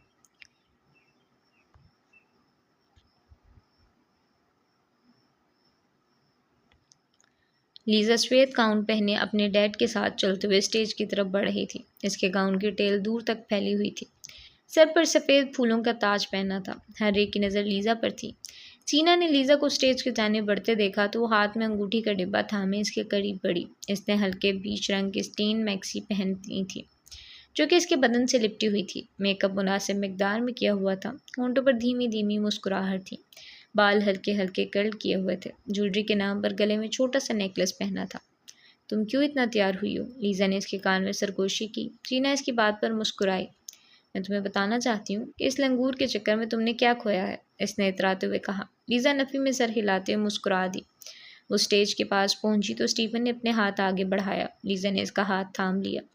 موسیقی کی آواز تھم گئی۔ لیزا اور اسٹیفن ایک دوسرے کے آمنے سامنے کھڑے تھے۔ پادری نے باری باری دونوں کی رضامندی پوچھی۔ دونوں نے مسکرا کر ایک دوسرے کو قبول کیا۔ باغیچہ تالیوں کی آواز سے گونج اٹھا۔ لیزا اسٹیفن کے گلے لگ کر کھڑی تھی۔ چینا ان دونوں کو دیکھ کر کھل کر مسکرائی۔ رقص اور کھانے کے بعد تقریب اپنے اہتمام کو پہنچی۔ وہ ایک ساتھ اسٹیج پر بیٹھی کیک کھا رہی تھی۔ اسٹیفن مہمانوں کو سی آف کر رہا تھا۔ تم کب شادی کر رہی ہو؟ اب مجھے بھی برائڈ میڈ بننے کا موقع دے دو۔ کیک والی پلیٹ خالی ہو گئی تھی۔ اس نے پلیٹ میز پر رکھ دی۔ میں تمہاری طرح اپنی زندگی کیوں برباد کروں؟ شادی پاگل لوگ کرتے ہیں۔ اس کی بات پر لیزا کھل کھلا کر ہنسی۔ جب تمہیں محبت ہوگی نا پھر پوچھوں گی میں۔ ہو چکی ہے محبت، وہ ہلکا سا مسکرائی۔ لیزا نے اس کے ہاتھ سے کیک والی پلیٹ تھام کر میز پر رکھی، پھر اس کا ہاتھ مضبوطی کے ساتھ تھام کر اس کے قریب ہوئی۔ اور یہ کب ہوا؟ تم نے مجھے نہیں بتایا، اپنی بیسٹ فرینڈ کو نہیں بتایا؟ وہ ہفا ہفا نظروں سے اسے دیکھ رہی تھی۔ مجھے لگا شاید تمہیں پتہ ہے کہ میں ہمیشہ سے یزین سے حیرت کے مارے لیزا کا منہ کھلے کا کھلا رہ گیا۔ مگر تم نے کبھی ایسا محسوس نہیں ہونے دیا۔ ہاں تمہیں شروع سے اس کی پرواہ تھی، مگر محبت؟ وہ جواب میں چند لمحے خاموش رہی، پھر وہ بنا لیزا کو دیکھے بولنا شروع ہوئی۔ میں نے ایک عرصہ اپنے تمام جذبات چھپا کر رکھے ہیں لیزا۔ میں نے اپنی زندگی کے 12 سال نفرت میں گزار دیے۔ مجھے لگتا تھا میں اس سے نفرت اور انتقام کی آگ میں جل کر مر جاؤں گی۔ مجھے اپنا اہتمام شروع سے پتہ تھا۔ لیکن لیزا، اس نے لیزا کی جانب دیکھا۔ سرمئی آنکھیں نم تھیں، ان میں کچھ چھن جانے کا خوف تھا۔ اس نے ایک گہرا سانس لے کر خود پر قابو کیا۔ لیزا اس کے ہاتھ کے اوپر اپنا ہاتھ نرمی کے ساتھ پھیر رہی تھی۔ لیکن لیزا، اب میں مرنا نہیں چاہتی۔ میں نے عرصے بعد زندگی کو جینا شروع کیا ہے، محبت کو محسوس کیا ہے۔ میں تمام نفرتوں کو بھلا چکی ہوں۔ عرصے بعد وہ پیار سے رہنے والی جینا بن گئی ہوں جو کہیں کھو گئی تھی۔ اب میں محبت کے بارے میں سوچتی ہوں، یزین کے بارے میں سوچتی ہوں۔ وہ اداسی سے مسکرا رہی تھی۔ لیکن لیزا نے کچھ کہنے کے لیے لب کھولے۔ یزین میری زندگی ہے، ایک ایک لفظ پر زور دیا گیا۔ اور زیان، تمہاری موت ہے۔ تم جان بوجھ کر خود کو اندھی کھائی میں نہیں دھکیل سکتی۔ تم جانتی ہو کہ وہ کتنا خطرناک ہے، پھر بھی تم یہ سب بول رہی ہو۔ مجھے بھی یزین سے دلی ہمدردی ہے، مگر اس کے لیے تم کب تک انتظار کرو گی؟ کیا گارنٹی ہے کہ وہ کبھی ٹھیک ہو بھی پائے گا؟ لیزا اسے آرام کے ساتھ اپنی بات سمجھا رہی تھی، لیکن اس نے کوئی بھی جواب نہیں دیا۔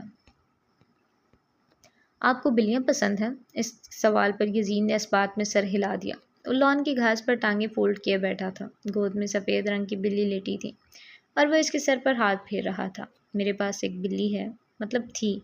بات کرتے کرتے چہرے کی مسکراہٹ پھیکی پڑ گئی۔ اس نے سر اٹھا کر دیکھا۔ ڈاکٹر الیویا اس کے سامنے بیٹھی نرمی کے ساتھ اس کی جانب دیکھ رہی تھی۔ مجھے وہ بہت عزیز ہے، اس نے بے حد آہستہ آواز میں کہا۔ میں آپ کی کیفیت سمجھ سکتی ہوں یزین، ہم جن سے محبت کرتے ہیں ان کے بغیر نہیں رہ سکتے۔ یزین کی گردن مزید جھک گئی۔ کیا واقعی کوئی اس کی کیفیت سمجھ سکتا تھا؟ نہیں، لیکن میرا ایک سوال ہے کہ ہم خود سے محبت کیوں نہیں کرتے؟ یزین خاموش رہا۔ بتائیں یزین، آپ خود سے محبت کیوں نہیں کرتے؟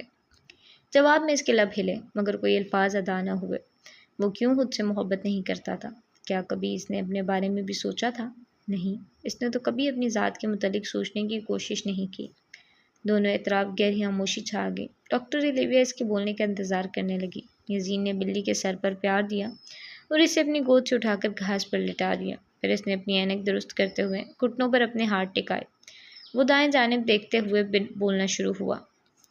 جب میں 5 سال کا تھا تب مجھے لگتا تھا کہ مجھ سے زیادہ طاقتور اس دنیا میں کوئی نہیں ہے۔ میں گلی میں موجود 3 بچوں کو اکیلے مار کر آ جاتا تھا اور کسی کی ہمت نہیں ہوتی تھی کہ وہ مجھے ہاتھ لگائیں۔ وہ اداسی سے مسکرایا، اولیویا بھی مسکرا دی، لیکن پھر مجھے احساس ہوا مجھ سے زیادہ کمزور تو کوئی ہے ہی نہیں۔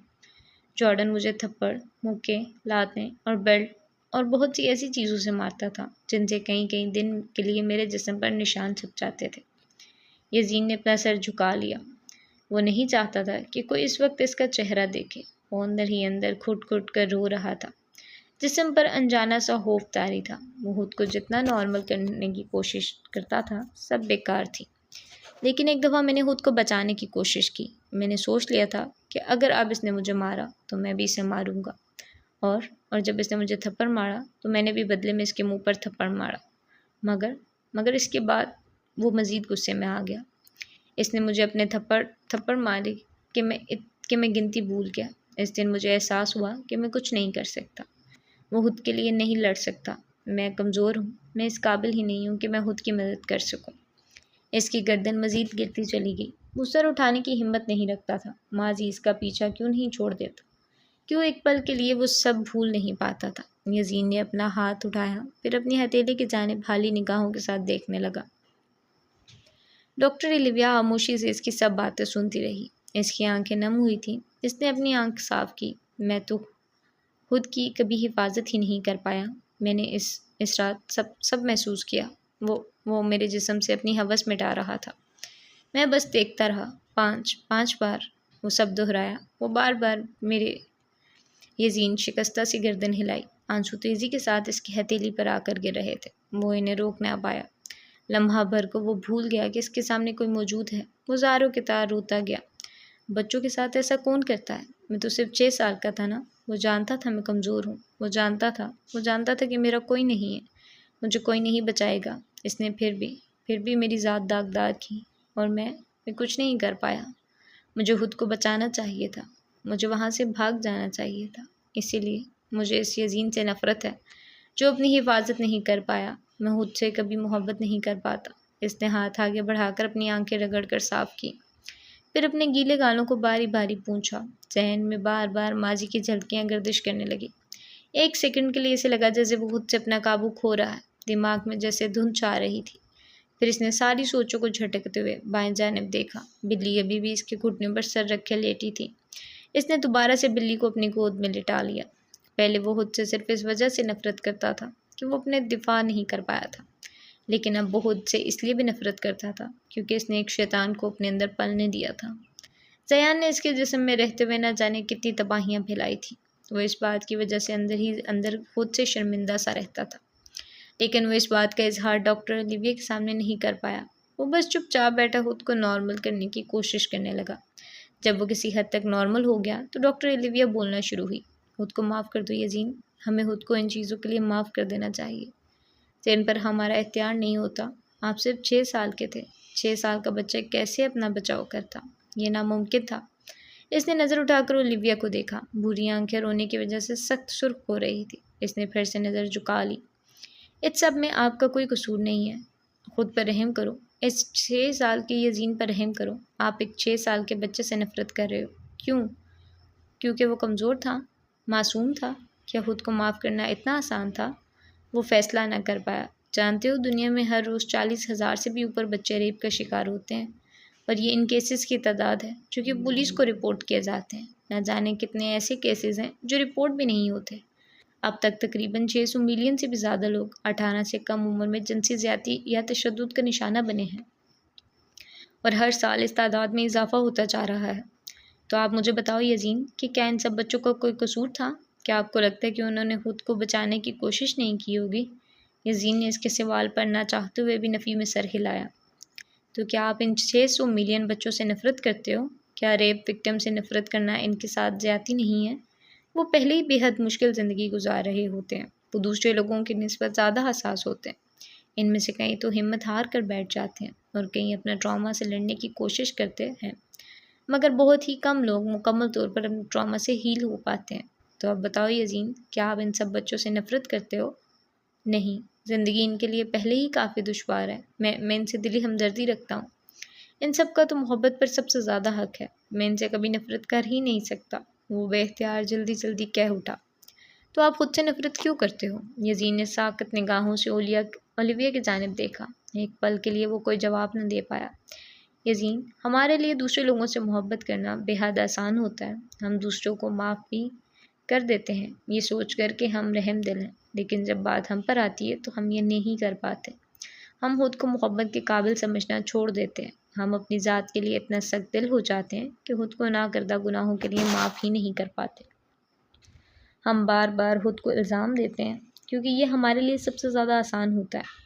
وہ سانس لینے کے لیے رکی، پھر دوبارہ بولنا شروع ہو گئی۔ ہمیں خود پر اتنا ظلم نہیں کرنا چاہیے یزین، ہمیں خود کو معاف کر دینا چاہیے۔ ہم جب تک خود سے محبت نہیں کرتے، ہم کسی دوسرے سے کیا محبت کریں گے؟ خود سے محبت ضروری ہے، ورنہ انسان کی اپنی ذات تنہا رہ جاتی ہے۔ میں چاہتی ہوں کہ جب آپ محبت کے بارے میں سوچو تو آپ کے دماغ میں سب سے پہلے اپنا خیال آئے۔ آپ ان حالات کے وکٹم ہو جو آپ کے بس میں نہیں۔ خود پر رحم کھاؤ یزین، خود کو معاف کر دو۔ وہ جب سے کمرے میں واپس آیا تھا تب سے ڈاکٹر اولیویا کی باتوں کے بارے میں سوچ رہا تھا۔ کیا واقعی سے خود کو معاف کر دینا چاہیے؟ شاید ہاں، شاید وہ خود پر خود ہی ظلم کر رہا تھا۔ اس نے شیشے میں اپنا عکس دیکھا۔ اس سے اپنے سامنے 6 سال یزین کھڑا نظر آیا۔ وہ بری طرح رو رہا تھا۔ یزین اسے کافی دیر بغور تکتا رہا، پھر کسی خیال سے بیدار ہوتے ہوئے اسے دیکھ کر ہلکا سا مسکرایا۔ وہ 6 سالہ یزین اپنے آنسو صاف کرنے لگا، پھر جواب میں وہ بھی ہلکا سا مسکرا دیا۔ وہ 6 سالہ یزین کو اس سب کے لیے معاف کر چکا تھا جس پر اس معصوم کا کوئی اختیار نہیں تھا، لیکن وہ حال میں موجود یزین کو معاف نہیں کر پا رہا تھا۔ یہ سب اس کے لیے اتنا آسان نہیں تھا۔ وقت تیزی کے ساتھ آگے بڑھ رہا تھا۔ چند مہینے گزر چکے تھے۔ چند ہفتوں میں 4 دن زیادہ سے زیادہ وقت یزین کے ساتھ گزارتی تھی۔ باقی کے دن فون کال پر بات ہو جایا کرتی تھی، لیکن پھر آہستہ آہستہ ان کی ملاقات کا دورانیہ کم کر دیا گیا۔ اب وہ ہفتوں میں بس 2 دن یزین کے ساتھ مل سکتی تھی۔ میں جانتی ہوں کہ یزین آپ کے ساتھ بہت خوش رہتا ہے۔ آپ کے کہنے پر وہ ہماری بھی کئی باتیں مان لیتا ہے، لیکن کسی انسان پر حد سے زیادہ منحصر کرنا غلط ہے۔ وہ اپنا فیصلہ بھی آپ سے پوچھ کر لیتا ہے، کیونکہ وہ اپنا فیصلہ خود لینے کے بارے میں سوچتا ہی نہیں ہے۔ اسے کوئی چاہیے جو اس کے لیے فیصلہ لے۔ کیا یہ صحیح ہے؟ وہ کافی دیر سے ڈاکٹر اولیویا سے بحث کر رہی تھی، لیکن اس سوال پر خاموش ہو گئی۔ یزین ہمیشہ سے کسی دوسرے کی ڈومیننس میں رہنے کا عادی ہے۔ اس میں یزین کا کوئی قصور نہیں ہے۔ اس نے بچپن سے جو کچھ فیس کیا ہے، اس کے بعد اس کی شخصیت دب گئی ہے۔ وہ اپنے سے زیادہ دوسروں کی باتوں پر یقین کرتا ہے، ان کی ہر بات ماننا جیسے اس کے پاس اور کوئی چارہ نہیں ہے۔ وہ چاہے اس کا سوتیلا باپ ہو، بورڈنگ اسکول کی ٹیچر ہو، زیان ہو یا پھر آپ، وہ سب کا متی بن کر رہتا ہے۔ اگر یہ سب چلتا رہا تو زیان ہمیشہ ہی اس پر راغب رہے گا۔ یزین کو اپنے فیصلے خود لینے چاہیے۔ اسے بھی ایک سوچ رکھنے کا اختیار ہے۔ وہ ہسپتال سے باہر نکل رہی تھی۔ ڈاکٹر اولیویا کی کئی باتیں دماغ میں بار بار آ رہی تھی۔ ٹرین میں بیٹھی وہ بس اسی بارے میں سوچ رہی تھی۔ کیا آج تک کبھی ایسا ہوا تھا کہ یزین نے اپنی مرضی سے کچھ کیا ہو؟ وہ شروع سے اس کے تمام فیصلے خود لیتی آ رہی تھی۔ ہاں، وہ اس کا برا نہیں سوچتی تھی، مگر اپنے بارے میں سوچنے کا حق تو یزین کو بھی تھا۔ بہت دیر غور کرنے کے بعد اسے ڈاکٹر اولیویا کی باتیں درست لگیں۔ ڈاکٹر اولیویا کے اس فیصلے پر یزین کو بہت اعتراض تھا، مگر پھر آہستہ آہستہ وہ بھی سمجھ گیا کہ وہ ٹھیک کہہ رہی ہیں۔ اس زیان سے لڑنے کے لیے اپنی دبی شخصیت کو ابھارنا ہوگا۔ اس کے لیے ضروری تھا کہ وہ اپنے بارے میں خود سوچے، خود فیصلہ لے، چاہے وہ غلط ہو یا صحیح۔ اس نے چند مہینوں میں 1-2 دوست بھی بنا لیے تھے۔ ہسپتال کی انتظامیہ سے اس کی اچھی بات چیت ہو گئی تھی۔ ہسپتال میں ان کے لیے کئی تقریبات کا انتظام کیا جاتا تھا جن میں وہ تھوڑا کھل کر حصہ لیتا تھا، یعنی وقت کے ساتھ اس کے برتاؤ میں مثبت تبدیلی آئی تھی، اور یہ تبدیلی زیان کے لیے ناقابل برداشت تھی۔ اس نے پوری عمارت کا نقشہ بنا ڈالا تھا، مگر کہیں کوئی ایسی جگہ نہیں تھی جدھر سے وہ بھاگ سکے۔ لیکن اب وہ پلان بدل چکا تھا۔ وہ خود یہاں سے نہیں بھاگے گا، ہسپتال کی انتظامیہ خود اسے باہر لے کر جائے گی۔ وہ نچلا ہونٹ دبائے مسکرا رہا تھا۔ دسمبر کا پہلا ہفتہ چل رہا تھا۔ موسم میں واضح تبدیلی آ گئی تھی۔ راتیں پھر سے گہری اور سرد ہو گئی تھی۔ ہوا کی ہنکی بڑھ گئی تھی۔ دن چھوٹے اور ویران تھے۔ کیسے ہیں آپ مسٹر بیری؟ وہ اپنے کمرے کے سامنے موجود ٹیرس پر کھڑا تھا۔ یہ ٹیرس تمام مریضوں کے لیے تھا۔ یزین کا زیادہ تر وقت ادھر ہی گزرتا تھا۔ میں آپ کو ہی بلانے آ رہا تھا۔ اب اس کے قدم کمرے کے بجائے ٹیرس کی جانب بڑھ رہے تھے۔ خیریت تو ہے؟ کافی پینے کا دل کر رہا ہے آپ کا؟ وہ اپنی اینک درست کرتے ہوئے مسکرا کر بولا۔ سیاہ پینٹ پر سیاہ شرٹ پہنی تھی، اوپر سیاہ لانگ کوٹ اوڑھا ہوا تھا، گلے کے گرد سرخ مفلر لپیٹا ہوا تھا، وہی مفلر جو جینا نے اسے دیا تھا۔ وہ تو شام کو پئیں گے ایک ساتھ، ابھی آپ سے کوئی ملنے آیا ہے۔ جینا تو کل آئی تھی، اب وہ پرسوں آئے گی، پھر کون آ گیا مجھ سے ملنے؟ کہیں نہیں، وہ نہیں آئی۔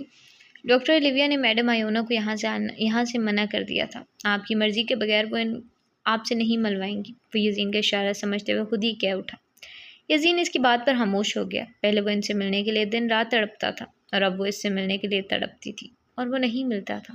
وہ انہیں بہت دفعہ معاف کرنے کا سوچتا تھا، شاید وہ انہیں معاف کر بھی چکا تھا، لیکن وہ بس بھول نہیں سکتا تھا جو سب اسے ان کی وجہ سے برداشت کرنا پڑا۔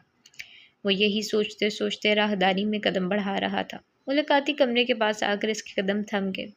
وہ دروازہ کھول کر اندر داخل ہوا۔ وہ سرمئی لیدر کے جیکٹ میں ہاتھ ڈالے کھڑا تھا، پھر یزین کو اپنی طرف آتا دیکھ کر مسکرایا۔ 1 سال بعد بھی وہ بالکل نہیں بدلا تھا، نیلی آنکھوں میں آج بھی مستی چھائی ہوئی تھی۔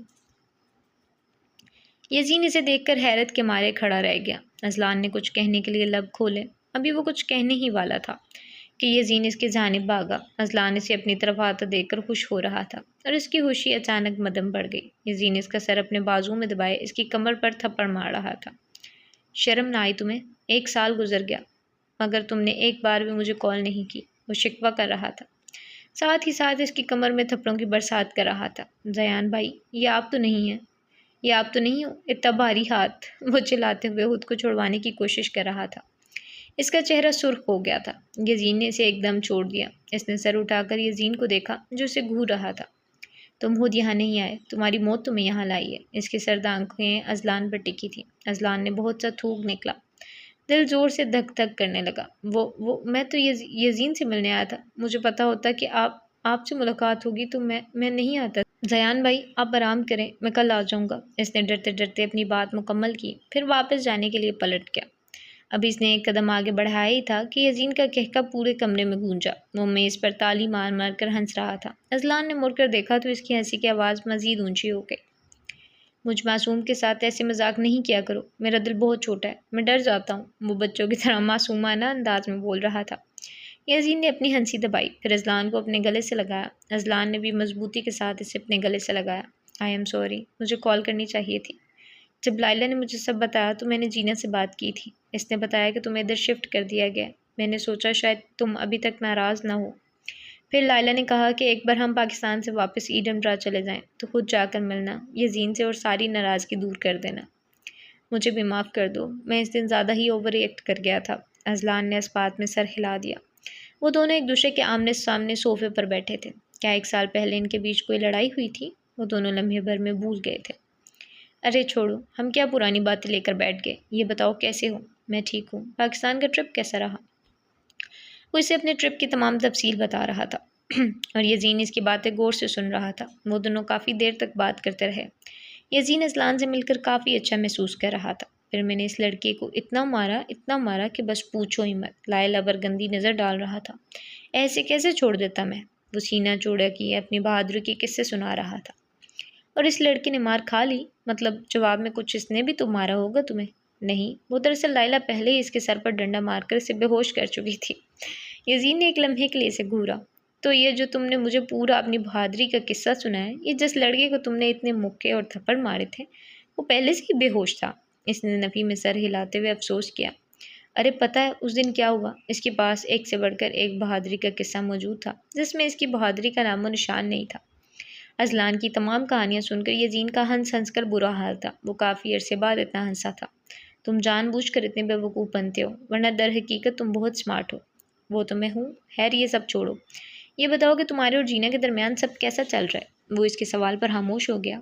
پتہ نہیں، ہم دونوں ایک دوسرے سے محبت کرتے ہیں، لیکن پھر بھی سب اتنا مشکل ہے، نہ جانے ہماری مشکلات کب ختم ہوں گی۔ وہ نا امیدی کے ساتھ سر نفی میں ہلا رہا تھا۔ کچھ مشکل نہیں ہے، تم نے مشکل بنایا ہوا ہے۔ جانتے ہو اس دن جینا نے مجھ سے کہا تھا کہ تم اس کی کل کائنات ہو۔ اس دن پہلی بار میں نے اس کی آنکھوں میں پڑھ پایا تھا، اور مجھے اس کی آنکھوں میں صرف تمہارے لیے محبت نظر آئی تھی۔ اس نے یزین کی جانب دیکھا جو کہ سر جھکائے بیٹھا تھا۔ میں جانتا ہوں کہ وہ مجھ سے محبت کرتی ہے، لیکن میں اپنی حقیقت جاننے کے بعد کیسے اس سے کہوں کہ میں بھی اس سے محبت کرتا ہوں؟ شاید میں ساری زندگی یہاں اس ہسپتال میں گزار دوں، ایسے میں جینا کا کیا ہوگا؟ میں اسے اپنے ساتھ زبردستی باندھ کر نہیں رکھنا چاہتا۔ آنکھیں ہلکی ہلکی نم ہو گئی۔ وہ چاہتا تھا کہ وہ دونوں ہمیشہ ایک ساتھ رہیں، لیکن یہ اس کے اختیار میں نہیں تھا۔ وہ کیسے اپنی محبت کی خاطر جینا کی زندگی برباد کر سکتا تھا؟ وہ خود غرض نہیں تھا، وہ کبھی خود غرض بن بھی نہیں سکتا تھا۔ تم اس سے اپنی محبت کا اعتراف کرو یا نہیں، لیکن وہ ساری زندگی تمہارے ساتھ بندھی رہے گی۔ وہ تم سے محبت کرتی ہے، اور جن سے محبت کی جاتی ہے ان کو چھوڑ کر جانا ناممکن ہوتا ہے۔ وہ ساری زندگی تمہارے انتظار میں گزار دے گی، مگر کبھی تمہارے علاوہ کسی کو اپنائے گی نہیں۔ اذلان نے اس کے کندھے پر ہاتھ رکھنا چاہا، لیکن پھر وہ رک گیا۔ شاید یزین کو آج بھی کسی کا ہاتھ لگانا پسند نہ ہو۔ ابھی وہ یہ سوچ ہی رہا تھا کہ یزین نے اپنا سر اس کے کندھے پر رکھا۔ وہ اذلان کے کندھے پر سر رکھے آنسو بہا رہا تھا، اور اذلان اس کی کمر تھپ تھپا رہا تھا۔ میں اس سے بہت محبت کرتا ہوں اذلان، میں نے تو ساری زندگی اس سے محبت کی ہے۔ میں اس کے بغیر نہیں رہ سکتا، اور اس کے ساتھ رہنا ممکن نہیں۔ مجھے خود سے نفرت ہے، کیونکہ میری وجہ سے زیان ہماری زندگیوں میں آیا، لیکن جب میں جینا کے بارے میں سوچتا ہوں تو مجھے خود سے محبت ہو جاتی ہے۔ میں اس کے آگے تمام نفرتیں بھول جاتا ہوں۔ تھوڑی دیر بعد وہ اذلان کے کندھے سے جدا ہوا، پھر اپنے آنسو صاف کرنے لگا۔ وہ نہیں جانتا تھا کہ اسے کیا کرنا چاہیے۔ جو اس کا دل چاہتا تھا اس پر اس کا بس نہیں چلتا تھا۔ خود کو اور جینا کو ایک موقع دو، تم دونوں نے بہت کچھ برداشت کیا ہے۔ یزین، تم دونوں کا خوشیوں پر حق ہے۔ ایک دفعہ اسے اپنی بات کا اقرار کر کے تو دیکھو۔ بات کی بعد میں دیکھنا، شاید تم دونوں مزید قریب آئے تو تمہاری ذات کے تمام اندھیرے غائب ہو جائیں۔ کیا پتہ زیان کو مات دینے کا بس یہی ایک طریقہ ہو۔ شاید تم زندگی کی طرف لوٹ آئے تو وہ تمہاری زندگی سے چلا جائے۔ وہ اپنے بیڈ پر کمر کے بل لیٹا تھا۔ اذلان کی باتیں اس کے دماغ میں گونج رہی تھی۔ کیا واقعی ایسے ہو سکتا تھا؟ کیا وہ زیان کو مات دے سکتا تھا؟ کیا واقعی اسے جینا کے سامنے اپنی محبت کو اقرار کرنا چاہیے؟ شاید ہاں، اسے جینا کو اپنے جذبات بتانے چاہیے۔ تاریک اور گھنے بادلوں میں چاند چھپا ہوا تھا۔ تیز ہوائیں ہر سو چل رہی تھیں۔ وہ راہداری کی تمام کھڑکیاں جلدی جلدی بند کر رہا تھا۔ طوفان کی آمد کا اندیشہ تھا۔ پھر کھڑکیاں بند کرنے کے بعد وہ پردے درست کرنے لگا۔ آندھی کی آواز اندر تک آ رہی تھی۔ اچانک راہداری کی تمام لائٹس بند ہو گئی۔ اندھیرے میں ڈوبی راہداری کے آخر میں اس کا کمرہ تھا۔ رات ہو چکی تھی۔ وہ یزین کا کمرہ لاک کرنا بھول گیا تھا۔ اس نے کمرے کی جانب دوڑ لگائی۔ وہ دروازے کے پاس پہلے ہی کھڑا تھا۔ مسٹر بیری، کیا آپ 1 منٹ میری بات سنیں گے؟ اس نے تحمل کے ساتھ کہا۔ وہ یزین کا چہرہ نہیں دیکھ سکتا تھا، مگر آواز سے پہچان گیا تھا۔ ہاں یزین، بولو۔ وہ دروازے کی چوکھٹ کے پاس آ کر کھڑا ہوا۔ اندر آ سکتے ہیں آپ؟ بہت ضروری بات ہے۔ وہ حامی بھرتے ہوئے اندر داخل ہوا۔ اندر آ کر اس نے زور سے دروازہ بند کیا۔ کمرے میں مکمل سیاہی کا راج تھا۔ کھڑکی کھلی ہوئی تھی، جہاں سے تیز ہوا کے ساتھ مٹی اور درخت کے پتے اندر آ رہے تھے۔ کھڑکی بند کرو یزین، سارا کمرہ مٹی مٹی ہو جائے گا۔ وہ کھڑکی کی جانب بڑھا۔ وہ بھی تیز تیز ڈھک بڑھتا اس کے پیچھے لپکا۔ اس نے اپنی گردن پر کسی کے ہاتھ محسوس کیے۔ وہ واپس پلٹا۔ سیاہی میں ڈوبا وجود غصے سے اسے گھور رہا تھا۔ اس نے بہت سارا تھوک نکلا۔ اس کی کسی بھی حرکت سے پہلے ہی اس نے اس کی گردن زور سے دبوچی، پھر دوار کے ساتھ اس کا سر لگایا۔ وہ اپنی پوری قوت کے ساتھ اسے ہوا میں اٹھا رہا تھا۔ اس نے اپنے ہاتھ پاؤں ہلا کر مزاحمت کرنے کی کوشش کی، لیکن اس کے آگے وہ بے حد کمزور پڑ گیا تھا۔ اس کی چیخ گلے میں ہی پھنس گئی۔ جانتے ہو، اگر میں تمہیں یہی مار دوں تو کیا ہوگا؟ اس کے سر پر موت کا سایہ منڈلانے لگا۔ وہ رو دینے کو تھا، سانس برائے نام آ رہی تھی۔ تم کبھی بھی اپنی فیملی سے دوبارہ نہیں مل پاؤ گے۔ اس دن تم اپنی بیٹی کے بارے میں بتا رہے تھے۔ وہ تمہیں بہت یاد کرتی ہے۔ سوچو، اگر اس کے باپ کی جگہ اس کی لاش واپس گھر جائے تو وہ کیسا محسوس کرے گا؟ وہ اس کے کان کے پاس سرگوشی کر رہا تھا۔ سرد اور دل دہلا دینے والی آواز۔ اس کا چہرہ پسینے سے تر ہو گیا۔ اسے یوں محسوس ہوا جیسے اس کی گردن اس کے جسم سے الگ ہو جائے گی۔ اور جانتے ہو میرا کیا ہوگا؟ مجھے وہ پہلے کی طرح چھوڑ دیں گے۔ میرا علاج چلتا رہے گا۔ سائیکو جو ہوں میں۔ پراسرار مسکراہٹ چہرے پر سجی تھی۔ بیری کو اس کی مسکراہٹ سے دہشت آنے لگی۔ کیا چاہتے ہو؟ اس نے اس کی گردن کے گرد اپنی گرفت کمزور کی تو بیری بول اٹھا۔ زیادہ کچھ نہیں، بس 2 منٹ کے لیے تمہارا موبائل چاہیے۔ اب وہ مزید زور کے ساتھ اس کی گردن دبوچ رہا تھا۔ اس کا سانس اکھڑنے لگا۔ اس نے کپ کپاتے ہاتھوں کے ساتھ پینٹ کی جیب سے موبائل فون نکالا، اپنا فنگر پرنٹ لگا کر موبائل آن کیا۔ زیان نے جھٹ سے اس کے ہاتھ میں موبائل کھینچا اور اس کی گردن چھوڑ دی۔ بیری منہ کے بل نیچے گرا۔ وہ منہ سے بڑے بڑے سانس لے رہا تھا، پھر جلدی سے یہاں گھومنے کے لیے اٹھنے کی کوشش کی۔ اچانک اسے اپنی کمر پر کوئی لامحدود طاقت محسوس ہوئی۔ وہ مزے سے موبائل استعمال کرتے ہوئے اپنے بھاری بوٹ کے نیچے اسے مسل رہا تھا۔ اس کی لاکھ کوشش کے بعد بھی وہ اپنی جگہ سے 1 انچ نہ ہل سکا۔ اب وہ ہلکا ہلکا چلا رہا تھا، کیا یار سکون سے نہیں لیٹ سکتے تم؟ وہ اکتاتے ہوئے بیری کو دیکھ رہا تھا جو مسلسل آوازیں نکال رہا تھا۔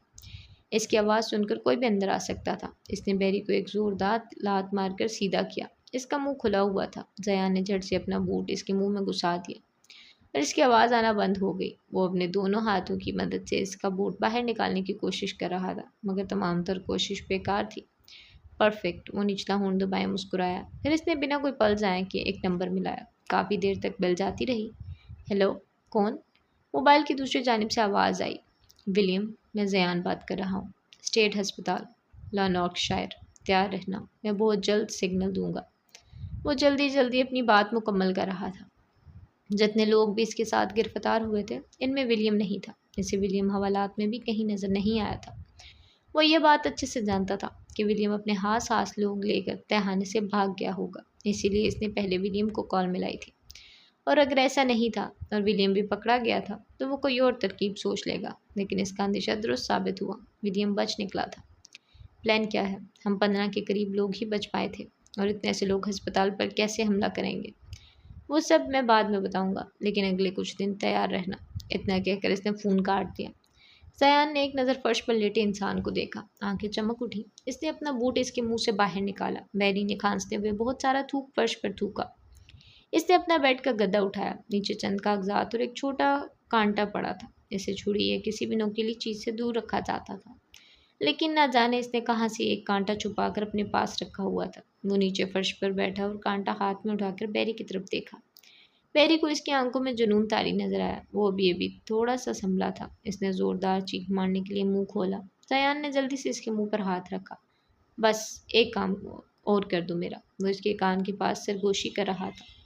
بیری کے پورے وجود میں سنسناہٹ پھیل گئی۔ وہ بے بسی کے ساتھ رو دیا۔ زیان نے ایک ہاتھ اس کے منہ پر رکھتے ہوئے اس کی شرٹ کا بازو اوپر چڑھایا، پھر دوسرے ہاتھ میں مضبوطی کے ساتھ کانٹا تھاما اور اپنے گھٹنے کے نیچے اس کی بازو تھمائی۔ بیری کے کچھ بھی سمجھنے سے پہلے ہی کانٹا اس کے بازو کے اندر گھس چکا تھا۔ اس نے چیخ مارنا چاہی، لیکن زیان کے ہاتھ کی بدولت اس کی آواز دب چکی تھی۔ بیری کے بازو سے خون بہہ رہا تھا۔ زیان نے کانٹا فرش پر گرایا، پھر اپنی انگلیاں اس کے خون میں تر کی۔ وہ ان انگلیوں پر لگا خون مزے سے چکھ رہا تھا۔ تمہارا خون تو بہت مزے کا ہے، وہ مزے سے اس کا خون پیتے ہوئے مسکرا کر اسے بتا رہا تھا۔ بیری درد کے مارے اپنا بازو بھی نہیں ہلا پا رہا تھا اور اگلے لمحے اس کا بہتا خون پیتا رہا۔ پھر اس وقت کا احساس ہوا بیری کافی وقت سے ادھر تھا، مگر کوئی اسے ڈھونڈتے ڈھونڈتے یہاں تک آ گیا۔ اس نے اپنا ہاتھ اس کے منہ سے ہٹایا۔ اس کا منہ کھلا ہوا تھا۔ زیان نے جھٹ سے اس کی زبان کھینچ کر باہر نکالی، پھر اندھا دھند اس کی زبان کے اندر کانٹا گھسایا۔ اور اب تمہاری زبان اگلے چند دن تک بند رہے گی، لیکن اگر اشاروں کے ذریعے بھی تم نے کسی کو کچھ بتانے کی کوشش کی تو یاد رکھنا، تمہارے جسم کے اتنے ٹکڑے کروں گا کہ تمہاری بیٹی گننے بھی بیٹھے گی تو گن نہیں پائے گی۔ وہ بڑی بڑی آنکھوں کے ساتھ اسے گھورتے ہوئے دھمکی دے رہا تھا۔ اس کا جسم خوف کے مارے کانپ رہا تھا۔ اور اسے دھمکی مت سمجھنا، میں جو کہتا ہوں وہ کر کے دکھاتا ہوں۔ پھر یہ ہسپتال والے تو کیا، دنیا کی کوئی طاقت نہیں تمہیں مجھ سے نہیں بچا پائے گی۔ آئی بات سمجھ میں؟ وہ اس کے گال تھپ تھپاتے ہوئے سوال کر رہا تھا۔ بیری نے ڈرتے ہوئے سر ہلایا۔ زیان کی مسکراہٹ گہری ہو گئی۔ وہ اس کے اوپر سے ہٹا۔ بیری درد کے مارے کراہتے ہوئے اپنی جگہ سے اٹھ کھڑا ہوا۔ دیکھو، میری وجہ سے اب تمہیں چھٹی آرام سے مل جائے گی۔ اپنی زبان کو تھوڑے عرصے کے لیے آرام دو اور اگلے کچھ دن یہاں نظر نہیں آنا۔ اس نے جلدی جلدی اس کی بات پر سر ہلایا، پھر کمرے سے باہر دوڑ لگائی اور وہاں فرش پر بیٹھے مسکراتا رہا۔ ریسٹورینٹ میں سنہری روشنی پھیلی ہوئی تھی۔ باہر کی نسبت اندر کے ماحول میں گرمائش تھی۔ ویٹر ان کا آرڈر پیش کرنے کے بعد واپس جا رہا تھا۔ وہ دونوں ایک ساتھ بیٹھی تھی اور وہ ان کے سامنے اکیلا بیٹھا تھا۔ شادی کے بعد تو ہمیں چین سے رہنے دو، وہ منہ پھلائے پاستر میں کانٹا گھما رہا تھا۔ وہ دونوں ایک دوسرے کی باہوں میں باہیں ڈال کر مسکرائی اور اسٹیفن اندر تک جھل بن گیا۔ ڈارلنگ، میں آپ کو اپنے ہاتھوں سے کھلاؤں؟ جینا نے کن اکھیوں سے اسٹیفن کو دیکھا، پھر پیار بھری آواز میں لیزا سے مخاطب ہوئی۔ کیوں نہیں، میں تو آپ کے ہاتھ سے ہی کھاؤں گی۔ جینا نے تھوڑا سا اسٹیک چھری کے ساتھ الگ کیا، پھر کانٹے سے لیزا کو اسٹیک کھلایا۔ وہ مسکراتے اور شرماتے ہوئے کھا رہی تھی۔ اسٹیفن نے ان دونوں کو دیکھ کر گندا سا منہ بنایا۔ لیزا، تم نے مجھ سے ہی شادی کی ہے نا؟ اس نے لیزا کو یاد دلوانے کے لیے سوال کیا۔ مائنڈ یو، جینا میرا پہلا شوہر ہے۔ وہ اسے مزید چڑھا رہی تھی۔ اسٹیفن اپنی جگہ سے اٹھ کھڑا ہوا۔ وہ اس کے اٹھتے ہی دونوں ایک ساتھ زور سے ہنسی۔ اور ارد گرد کتنے لوگ موجود ہیں اور وہ انہیں دیکھ کر کیا سوچ رہے ہیں، انہیں اس چیز کی پرواہ نہیں تھی۔ چپ کر کے بیٹھ جاؤ، مذاق کر رہے تھے ہم، لیزا نے اپنی ہنسی دباتے ہوئے کہا۔ حد ہوتی ہے مذاق کی، اس نے نفی میں سر ہلایا۔ شادی کے فوراً بعد وہ دونوں ٹرپ پر چلے گئے تھے۔ ابھی پچھلے ہفتے ہی وہ واپس آئے تھے تو جینا نے دونوں کو ڈنر پر انوائٹ کیا تھا۔ اسٹیون چپ چاپ اپنا کھانا کھا رہا تھا اور وہ دونوں کی باتیں ہی ختم نہیں ہو رہی تھی۔ وہ دونوں ایک لمحے کو بھی چپ نہ ہوئی، جیسے تمام دنیا کی باتیں انہوں نے آج ہی کرنی تھی، جیسے بعد میں تو کبھی موقع ہی نہیں ملنا تھا۔ اسٹیون کو کوئی آفس سے کال آ گئی تھی، وہ شکر مناتے ہوئے وہاں سے اٹھ کھڑا ہوا۔ تم خوش تو ہو نا؟ وہ اپنی ہتھیلی پر منہ ٹکائے لیزا کو دیکھ رہی تھی۔ بہت زیادہ، زندگی خوشیوں سے بھری ہوئی ہے میری۔ اس کے چہرے پر ایک عجیب ہی چمک تھی۔ جینا اسے دیکھ کر مسکرائی۔ میں یہی چاہتی ہوں کہ تم ہمیشہ خوش رہو، وہ مسکراتی رہی، مگر لیزا اس کی مسکراہٹ میں چھپی اداسی محسوس کر چکی تھی۔ وہ اسے خوش دیکھنا چاہتی تھی، اور خود کیا اس خوشیوں پر حق نہیں تھا؟ لیزا اسے گھر تک چھوڑنے آئی تھی اور وہ جینا کے ایک ساتھ گاڑی سے اتری، پھر ایک دوسرے کو زور سے گلے لگایا۔ اپنا خیال رکھنا، پھر ملتے ہیں۔ لیزا اس سے جدا ہوئی۔ تم بھی اپنا خیال رکھنا، یہ اسٹیفن کوئی بھی الٹی سیدھی حرکت کرے تو مجھے بس کال کر دینا۔ اس نے گاڑی میں بیٹھے اسٹیفن کو دیکھا جو بار بار گھڑی میں وقت دیکھ رہا تھا۔ لیزا نے ہنس کر اس بات میں سر ہلایا۔ لیزا کے جانے کے بعد وہ گھر میں داخل ہوئی۔ فیونا لاؤنج میں بیٹھی اس کا انتظار کر رہی تھی۔ جیمز سے اس کی طلاق ہو گئی تھی، لیکن وہ خوش تھی۔ اب وہ روز رات کو جینا سے باتیں کیے بنا نہیں سوتی تھی۔ جینا نہ تو انہیں معاف کر سکتی تھی، نہ ہی کچھ بھول سکتی تھی، لیکن وہ اس کی ماں تھی، وہ انہیں چھوڑ نہیں سکتی تھی۔ فیونا کی خوشی کی خاطر وہ تھوڑی دیر ان کے پاس بیٹھ جاتی، مسکرا کر نہ صحیح، بس آرام سے ان کی باتیں سن لیا کرتی تھی۔ تھوڑی دیر بعد وہ اپنے کمرے کی کھڑکی کے پاس کھڑی تھی۔ ہاتھ میں سنو گلوب تھام رکھا تھا جس میں برف گر رہی تھی، اور نیچے ایک جوڑا کھڑا رقص کر رہا تھا۔ وہ انہیں دیکھ کر ہلکا سا مسکرائی۔ اس نے یزین سے وعدہ کیا تھا کہ اگلے سال برف گرنے پر وہ دونوں ایسے ہی رقص کریں گے۔ کرسمس قریب تھی، شاید اس سال بھی برف گرے۔ وہ ڈاکٹر الیویا سے پہلے ہی درست کر چکی تھی کہ یزین کو کرسمس پر باہر درخواست کر چکی تھی کہ وہ یزین کو کرسمس پر باہر گھومنے کی اجازت دی جائے۔ اجازت ملنا بے حد مشکل تھا، لیکن وہ کوشش تو کر سکتی تھی۔ اس نے کھڑکی سے باہر نظر گھمائی۔ یزین کے گھر کی بیک یارڈ صاف دکھائی دے رہا تھا۔ ایونا وہاں اکیلی بیٹھی آنسو بہا رہی تھی۔ افسوس اور ملال کے سوا اس کے پاس کیا باقی رہ گیا تھا؟ 1 سال ہونے کو آیا تھا، مگر یزین نے ایک بار بھی اس سے بات نہیں کی تھی۔ بات تو کیا، وہ اس کی طرف دیکھتا بھی نہیں تھا۔ سینا نے 1-2 بار سے زیادہ یزین پر زور نہیں ڈالا کہ وہ اپنی ماں سے ایک بار مل لے۔ وہ اب اس پر اپنی مرضی مسلط نہیں کرتی تھی۔ وہ اس کی طرف سے آزاد تھا۔ وہ جلدی جلدی سیڑھیاں اتر رہا تھا، ہاتھ کوٹ کی جیب میں ڈالے تھے۔ سیڑھیوں کے آخر میں سامنے شیشہ لگا ہوا تھا۔ اس نے اپنے بال جلدی جلدی درست کیے، گلے میں پہنا مفلر مضبوطی کے ساتھ باندھا اور راہداری کی جانب دوڑ لگائی۔ راہداری کے درمیان میں ہی لان کا دروازہ تھا۔ وہ دروازہ عبور کر کے لان میں داخل ہوا۔ سامنے ہی وہ کھڑی تھی، جسے دیکھتے ہی اس کے لب مسکرا اٹھے۔ وہ اس کے قریب قدم بڑھانے لگا۔ سرمئی آنکھیں اس پر ٹکی تھیں۔ وہ اسے دیکھ کر مسکرا دیا۔ سیاہ جینس پر محرون سویٹر اوڑھ رکھا تھا۔ سویٹر کا بے گلا جو اس کے کندھوں تک کھلا ہوا تھا۔ اس نے گلے میں سیاہ سکارف لپیٹا ہوا تھا، نیچے چیری رنگ کی ہیلز پہنی تھی۔ یزین اس کے پاس آ کر کھڑا ہوا، پھر بھوری نگاہیں جھکا کر اس سے جی بھر کر دیکھا۔ چند لمحے وہ کوئی حرکت نہ کر پایا۔ وہ جتنی بار بھی اسے دیکھتا وہ اسے مزید حسین لگتی تھی۔ دل بے بس و بے قابو ہو جاتا تھا۔ اذلان آیا تھا تم سے ملنے؟ وہ دونوں ہاتھ باندھے لان کا چکر لگا رہے تھے۔ یزین نے اس بات میں سر ہلایا۔ تم وہ ہیری والا کیس جیت گئی؟ ہاں، دوسری پیشی میں عدالت نے ہمارے حق میں فیصلہ دے دیا تھا۔ اس نے اپنے دونوں ہاتھوں کو آپس میں رگڑا۔ مجھے پتا تھا تم ہی جیتو گی، تم ہو ہی اتنی ذہین۔ وہ ہلکا سا مسکرایا۔ بس اتنی تعریف مت کرو، اس نے نفی میں سر ہلایا۔ مجھے تو لگا تھا کہ لڑکیوں کو تعریف سننا پسند ہوتا ہے۔ اس نے نظر اٹھا کر یزین کو دیکھا اور اس کے بڑھتے قدم تھم گئے۔ تمہارا کتنی لڑکیوں سے واسطہ رہا ہے؟ معاف کرو، میرا کسی لڑکی سے کوئی واسطہ نہیں رہا۔ میرا دل میں ہمیشہ سے ایک ہی لڑکی تھی اور ہمیشہ وہی رہے گی۔ پوری آنکھوں میں بس اسی لڑکی کا عکس چھایا ہوا تھا۔ جینا کے دل نے ایک دھڑکن مس کی۔ وہ یوں ہی ساکت کھڑی سے دیکھتی رہی۔ کافی دیر تک لفظوں کا تبادلہ نہ ہوا۔ شاید لفظوں کی ضرورت نہیں تھی، یزین کی نگاہیں اس سے بہت کچھ کہہ گئی تھی۔ اور وہ لڑکی کون ہے؟ وہ اپنے چہرے کی رونق چھپائے انجان بنتے ہوئے سوال کر رہی تھی۔ کیا تمہیں ابھی بھی پوچھنے کی ضرورت ہے؟ تیز ہوا میں اڑتی اس کی زلفیں اس کے چہرے پر پہرا دینے لگی۔ یزین نے اپنا ہاتھ آگے بڑھا کر نرمی کے ساتھ اس کے بالوں کو چھوا، پھر ان میں انگلی پھیرتے ہوئے آہستہ آہستہ انہیں پیچھے کرنے لگا۔ ہاں، میں محبت کے وہ 3 بول تمہاری زبان سے سننا چاہوں گی۔ وہ ہمیشہ سے اس کی زبان سے اظہار محبت سننا چاہتی تھی۔ وہ جانتی تھی، وہ ہمیشہ سے جانتی تھی کہ یزین اس سے محبت کرتا ہے۔ وہ آنکھیں پڑھنے کا ہنر رکھتی تھی اور وہ جب جب یزین کی آنکھوں میں دیکھتی تھی اسے محبت کے سوا کچھ نظر نہیں آتا تھا، اور وہ سمجھتا تھا کہ جینا اس کی محبت سے بے خبر ہے۔ بہت جلد میں تمہارے آگے گھٹنے ٹیک کر بیٹھوں گا اور ہر چیز کا اعتراف کروں گا۔ وہ بے حد نرم ہاتھوں کے ساتھ اس کے بالوں سے کھیل رہا تھا۔ وہ لمحے بھر کو کھل کر مسکرائی، پھر ہاتھ باندھے آگے بڑھ گئی۔ چلتے چلتے وہ ان میں لگے فوارے تک پہنچی۔ یزین بھی اس کے پیچھے چل دیا۔ وہ پانی میں اپنا عکس دیکھ رہی تھی۔ اس کے چہرے پر بے معنی مسکراہٹ تھی۔ پھر وہ اس کے پیچھے آ کھڑا ہوا۔ دونوں کا عکس پانی میں دکھائی دینے لگا۔ اچانک جینا کی مسکراہٹ پھیکی پڑ گئی۔ اس کے پیچھے وہ کھڑا تھا، سیاہی میں ڈوبا ایک ظل۔ وہ اسے دیکھ کر مسکرا رہا تھا۔ دیکھتے دیکھتے اس کی مسکراہٹ گہری ہو گئی۔ وہ اسے گسیلی آنکھوں سے گھور رہا تھا۔ اس نے ہانپتے ہوئے اس کی آنکھوں میں آنکھیں ڈالی۔ جینا کو اس کی نگاہوں سے خوف آنے لگا۔ جینا، جینا، جینا۔ یزین نے اس کے کندھے پر ہاتھ لگاتے ہوئے اسے جھنجھوڑا۔ اس یزین کی آواز پر وہ اپنے خیال سے جاگی، پھر گہرے اور بڑے بڑے سانس پڑنے لگی۔ کیا ہوا؟ تم اتنی گھبرائی ہوئی کیوں؟ وہ اس کے سفید پڑتے چہرے کو دیکھ کر حیران ہوا تھا۔ اس نے جینا کا ہاتھ پکڑا تو وہ برف کی طرح ٹھنڈا پڑ گیا۔ اس نے جینا کا دوسرا ہاتھ تھاما تو وہ بھی ٹھنڈا پڑا تھا۔ اس کے گال بھی سردی کی وجہ سے سرخ پڑ گئے تھے۔ یہاں اتنی سردی تو نہیں تھی، مگر وہ جیسے برف کا مجسمہ بن گئی تھی۔ تمہارے ہاتھ اتنے ٹھنڈے کیوں ہو رہے ہیں؟ ادھر بیٹھو۔ وہ اسے گھاس پر بیٹھنے کا کہہ رہا تھا۔ وہ چپ چاپ گھاس پر ٹانگیں فولڈ کے بیٹھ گئی۔ یزین بھی اس کے ساتھ جا بیٹھا۔ وہ اس کے ہاتھ اپنے ہاتھ میں تھامے آرام آرام سے رگڑ رہا تھا۔